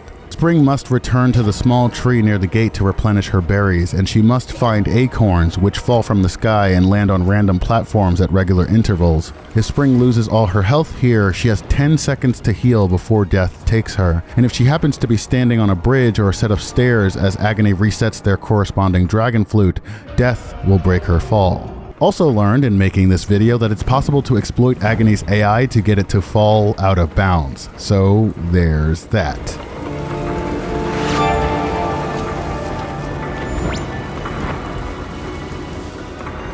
I ended up fixing this, by the way. The song for this sequence is called 0 Hour. It's a medley of all the major themes of Waning the Rite of Spring. It begins with a bombastic rendition of one of Spring's leitmotifs before jolting into the Lost to Time arpeggio.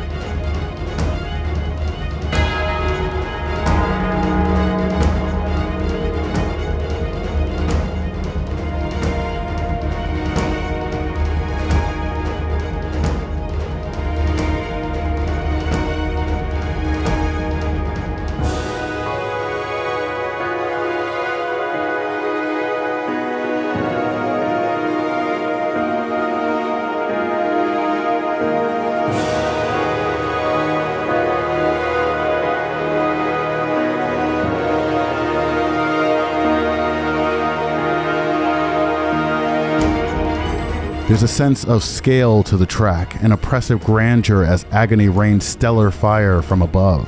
The arpeggio returns in rapid, anxious harmonies before giving way to Stravinsky's Rite of Spring's opening passage.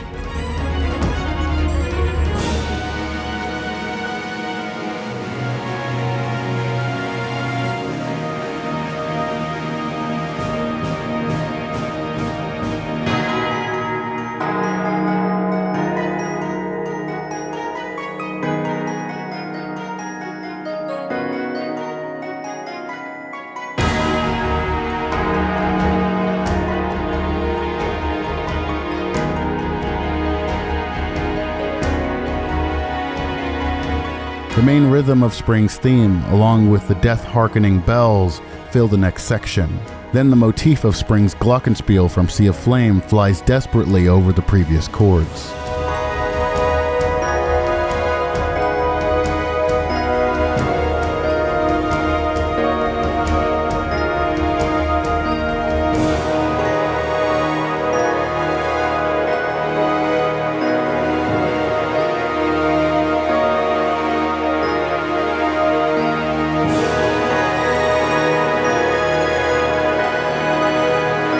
Dueling horns and woodwinds clash in the climax, and the piece ends with a phrase from Reborn, then Unborn again.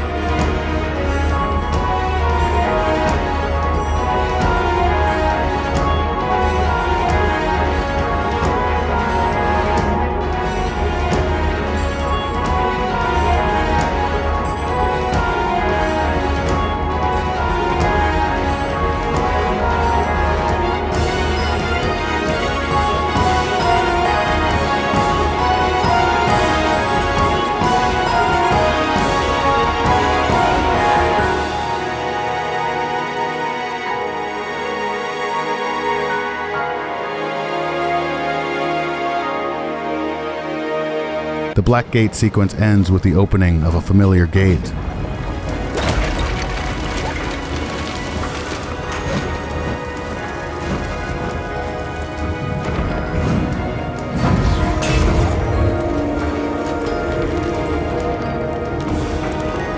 Spring races to the portal, hopeful that she's found her way out of Wavering.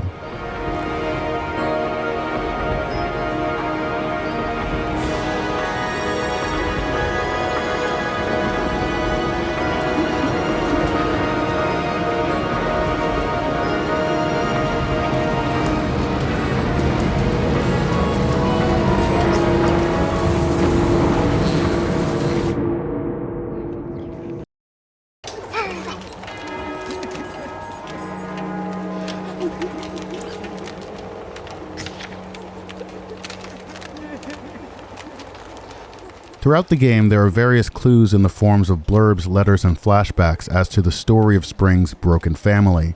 There are 4 letters to be found, from Noel to Spring in the apartments, from Vera to Spring in the hospital, from Vera to Noel in the camp, and from Autumn to Spring in the old house. These letters, along with other details like the text messages, the pills, a restraining order in Noel's desk, and the panic-inducing sight of the Tempora River, tell the story of a family racked with torment, abuse, tragic loss, and the ensuing trauma.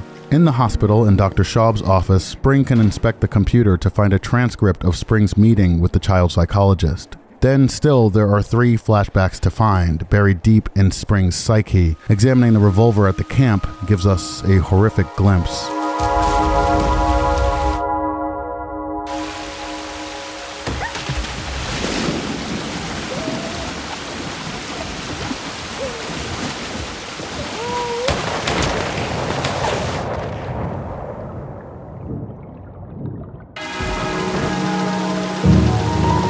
Spring awakens downstream, health depleted, hair disheveled, time quickened. The old house weeps with tragedy. Now and then, when exploring the ground level, Spring may find a note and paper on the floor. If Spring examines this note or looks at Dread as she hangs from the upper balcony,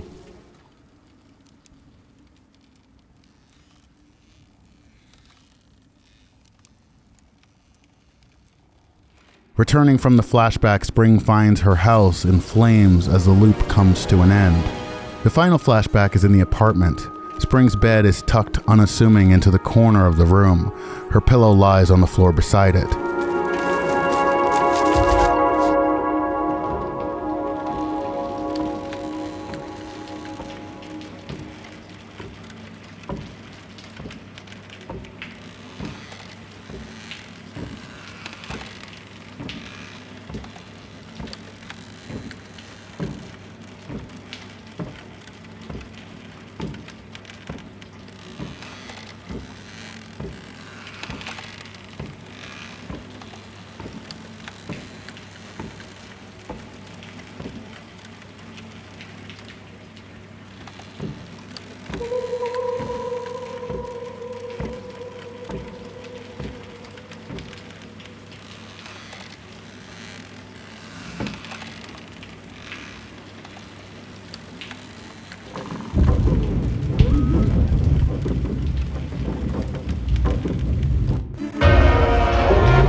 These flashbacks fill the gaps in Spring's story and provide much needed answers for what is to come. I was worried that they'd be a little too obscure, a little too out of nowhere to inform the players what they needed to know, but it seems to have worked out pretty well.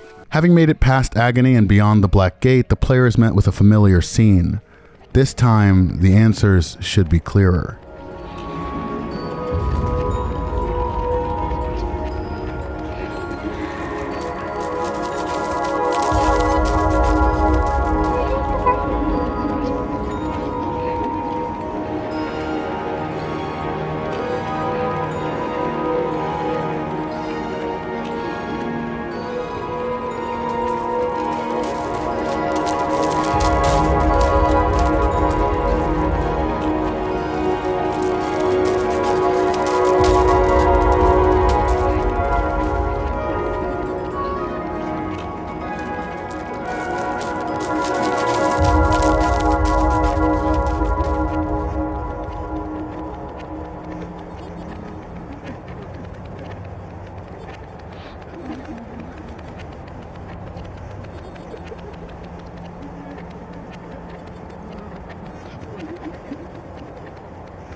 Butterfly?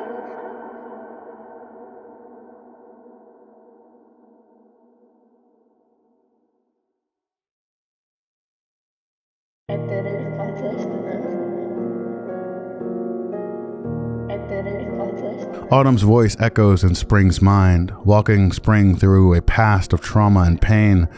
Autumn Bonavita, a trans woman, was Spring's older sister. Vera Bonavita Morcelli, Spring's mother, could never accept Autumn.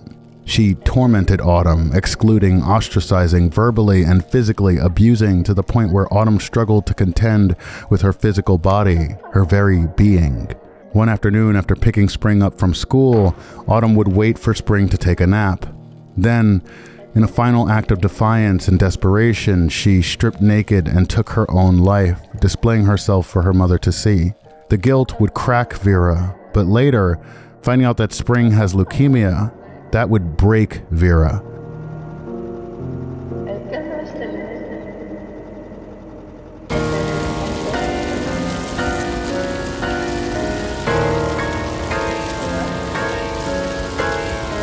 Sending her into a psychotic spiral that would tear apart her family and bring her to threaten, harm, and ultimately kill her only remaining child.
I wanted to take a moment to show off how some of these sequences work. These moments are the darkest in the game, but also ended up being some of the most narratively dense and visually interesting. The camp flashback is the shortest and simplest. So short, in fact, that some players might not realize you can move the camera. That's why I added a control prompt in the latest update. The prompt disappears for the rest of the scene once the camera is rotated, so it doesn't interfere with the scene's minimalism. For all these scenes, the Spring you normally play as is not the Spring being controlled. The gameplay Spring is off somewhere behind the dummy Spring. The title screen cutscene was the first version of this narrative sequence, so Vera's animation and the rest of the scene was timed to that. The dummy Spring has a simple repeating animation and drifts ever so slightly in a single direction. There is a spotlight on the revolver, but because of how lighting works in the game, the spotlight isn't very powerful even at max settings. The apartment flashback is notable for having 2 springs. I couldn't figure out how to make the first-person camera behave properly. It seems like the best way to do it is just to attach an actual camera to the dummy's face instead of using the built-in first-person camera that every dummy has. I don't know why this is the case. But anyway, one spring is just a decorative prop and the other is used for the camera. Vera is fully animated. I wanted players to infer that she breaks into the house using the spare key in the jammed mailbox. So Vera walks in from the front door, stops at Spring's door, then enters, grabbing the pillow before her act of filicide.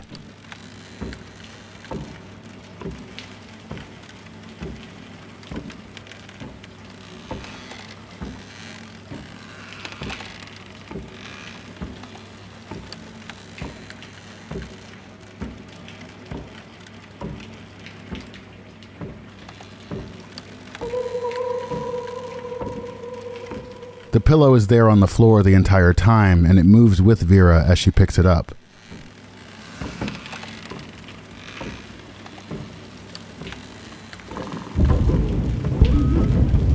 house flashback has a prop of nude autumn floating in the air. The dummy Spring kneels beside the suicide note, which is legible but hard to read through the blur. It's clearer to read in gameplay. Dread is fully animated. She stands by the door until a certain time has passed, giving the player just enough time to read the letter and take in the horrific scene.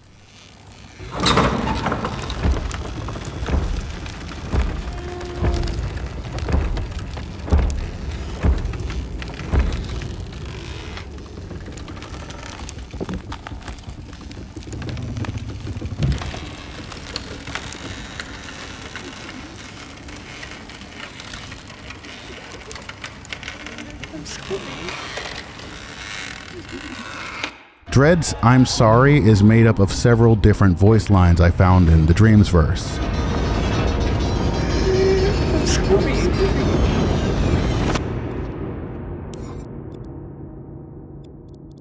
I'm sorry.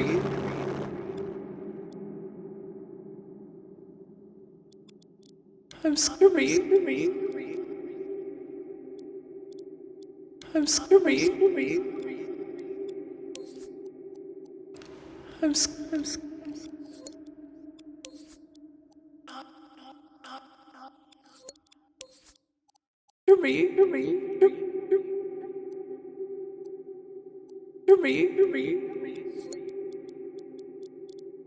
I'm sorry.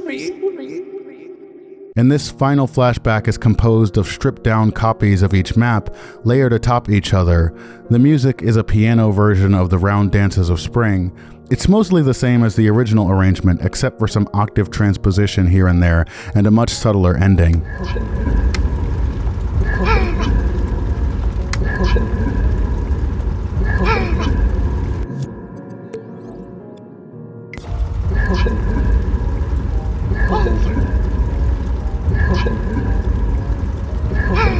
With that sequence over, Spring awakens at the end of her journey within Yggdrasil.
Spring is presented with a final choice: place her trust in Envious conviction to overcome death, or place her trust in Autumn's design for inner peace. While this is a good or bad ending type situation, at least in my mind, I don't think anyone would fault Spring for wanting to squeeze more out of a life she barely got to live.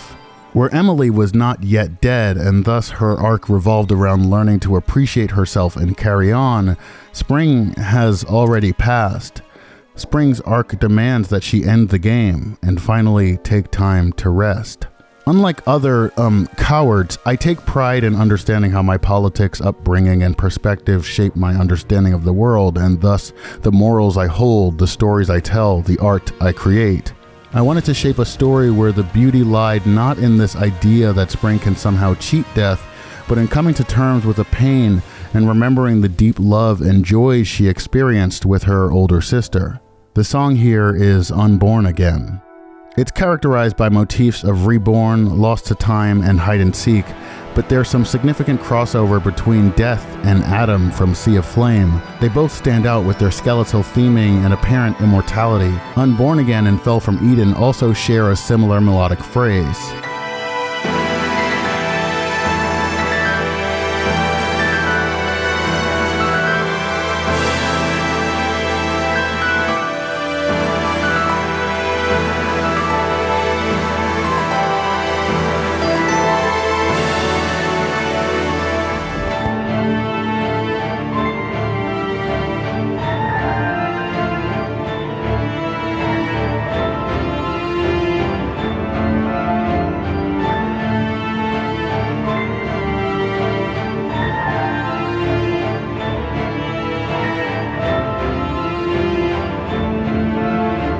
Is death somehow related to Grendel, to entropy, in a similar way to Adam?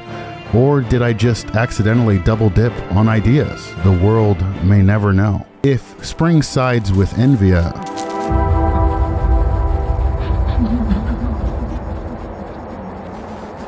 애들은 빠졌으면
I had the idea to create another series of puzzles here. Age, illness, and fatigue would also return, striking spring all at once. The puzzles would seem legitimate but be unsolvable before death takes spring. I'm not sure if this would have worked with the memory limits, probably not, but I scrapped the idea early on in building this section because Agony already felt like enough of a grand set piece, and the smaller, more intimate close seemed more appropriate.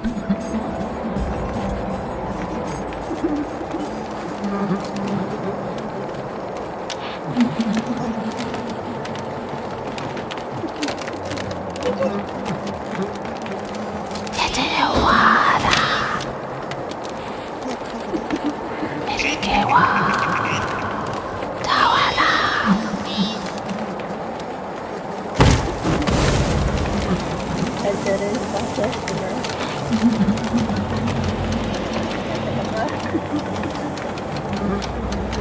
애들은 빠졌으면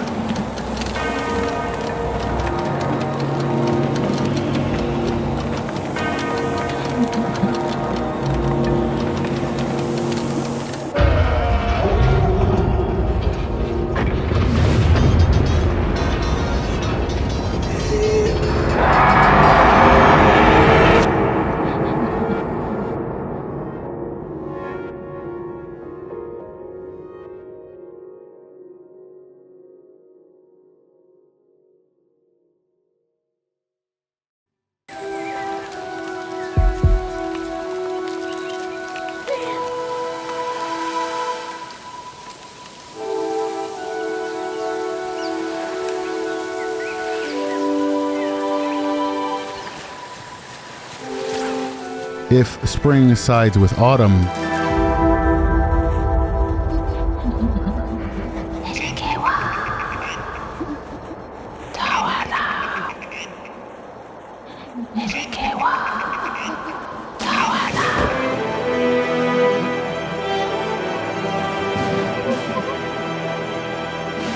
애들은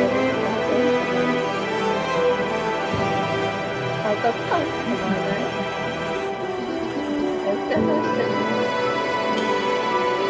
あとかもしてね。相手のしてね。あとかもしてもね。This ending is the entire reason the Rite of Spring has different clothing colors. Spring's inspect mechanic is narratively connected to Envia. It's how Envia communicates with Spring when they're not physically next to each other. But if Envia's fucked off to go beat Death, Spring needs another way to interact with the world. Narratively, this is Autumn's reconciliation with Spring, similar to Nova. Spring can use this hold ability to hug Autumn, Envia, and even Yggdrasil, which also unlocks the final collectible in the model viewer.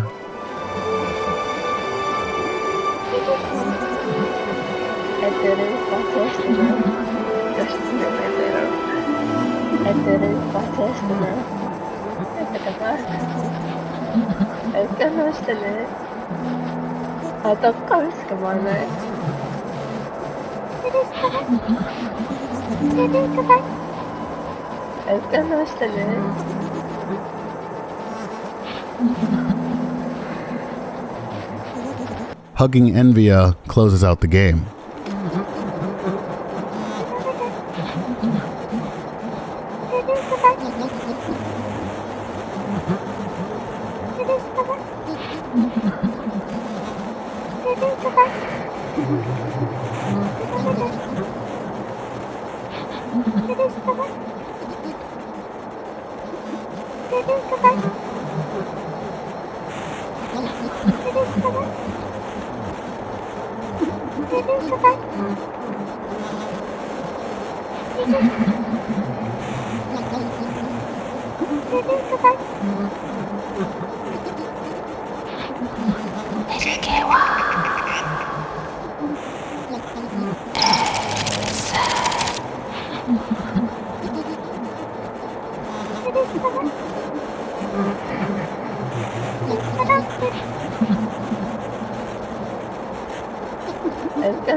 애들을 맞이했으나 그랬어. 들어가자.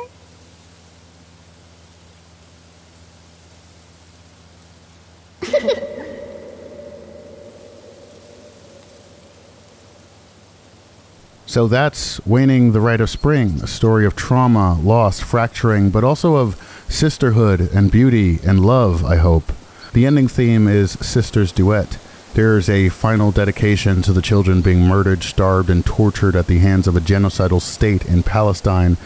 Then the game comes to a close. This game came amid heaps of pain in my personal life.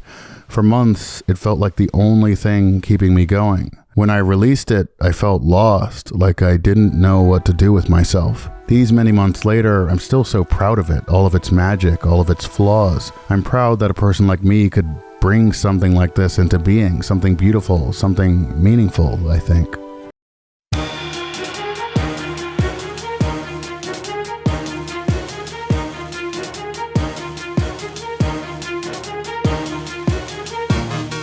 Waning the Rite of Spring, unlike Sea of Flame, was built more proactively to include collectibles and secrets. There are 3 types of collectibles. There are the outfits. Spring and Disheveled are available from the start. Summer, Winter, and Autumn are unlocked as Spring enters the camp, the hospital, and the house respectively.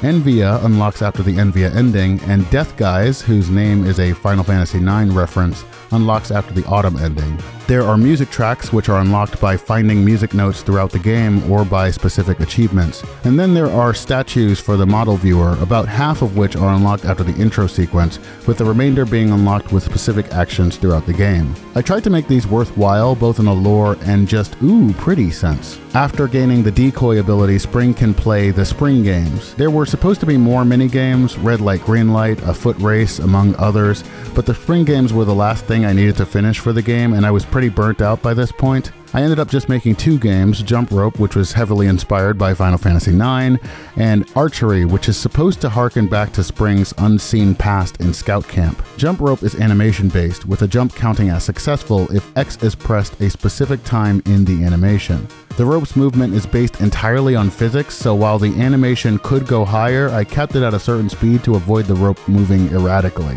Archery is a little awkward, but it works. There is a cube which follows the imp and pauses when the bow is drawn. The arrow then follows the cube to its destination. It gets wonky at certain parts, but as far as hit detection, it's better than Sea of Flame's hook or lantern, that's for sure. Hell, it's better than Spring's Giant Slayer. The music is just called Spring Games, and it's a short medley of Spring's main motif, the time motif, and the title theme motif, with a little cameo from the rhythm that plays when age and illness approach Emily during hide and seek. There's much more to this game, its themes, its symbolism, and its details that I haven't gone into here, but I hope this walkthrough of Waning the Rite of Spring has done it justice.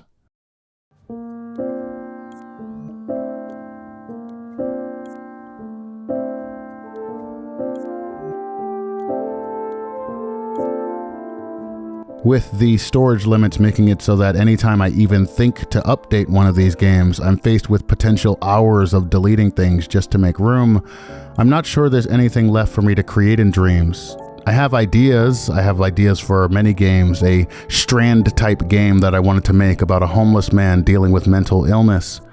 Another idea about a warrior who sleeps with a prostitute before going into battle, and after losing all of his allies in said battle, he feels like he's been cursed by her. Another idea about pushing a train forward through this dark, perhaps aquatic abyss. Ideas related and unrelated to Dreams. More horror, more action. As I mentioned before, I even mocked up some character ideas for a Waning sequel, The Penitent Thief. For now, I'm not even sure what life has in store for me. There's a lot of healing I need to do, a lot of figuring myself out, figuring the world out, figuring out what the future even means. And at some point, I need to make some time to learn how to love myself. I can only hope by then that I still have some ideas to flesh out and that I still trust myself enough to keep creating. Stay safe. Be well, check in on someone you love, and thanks for watching.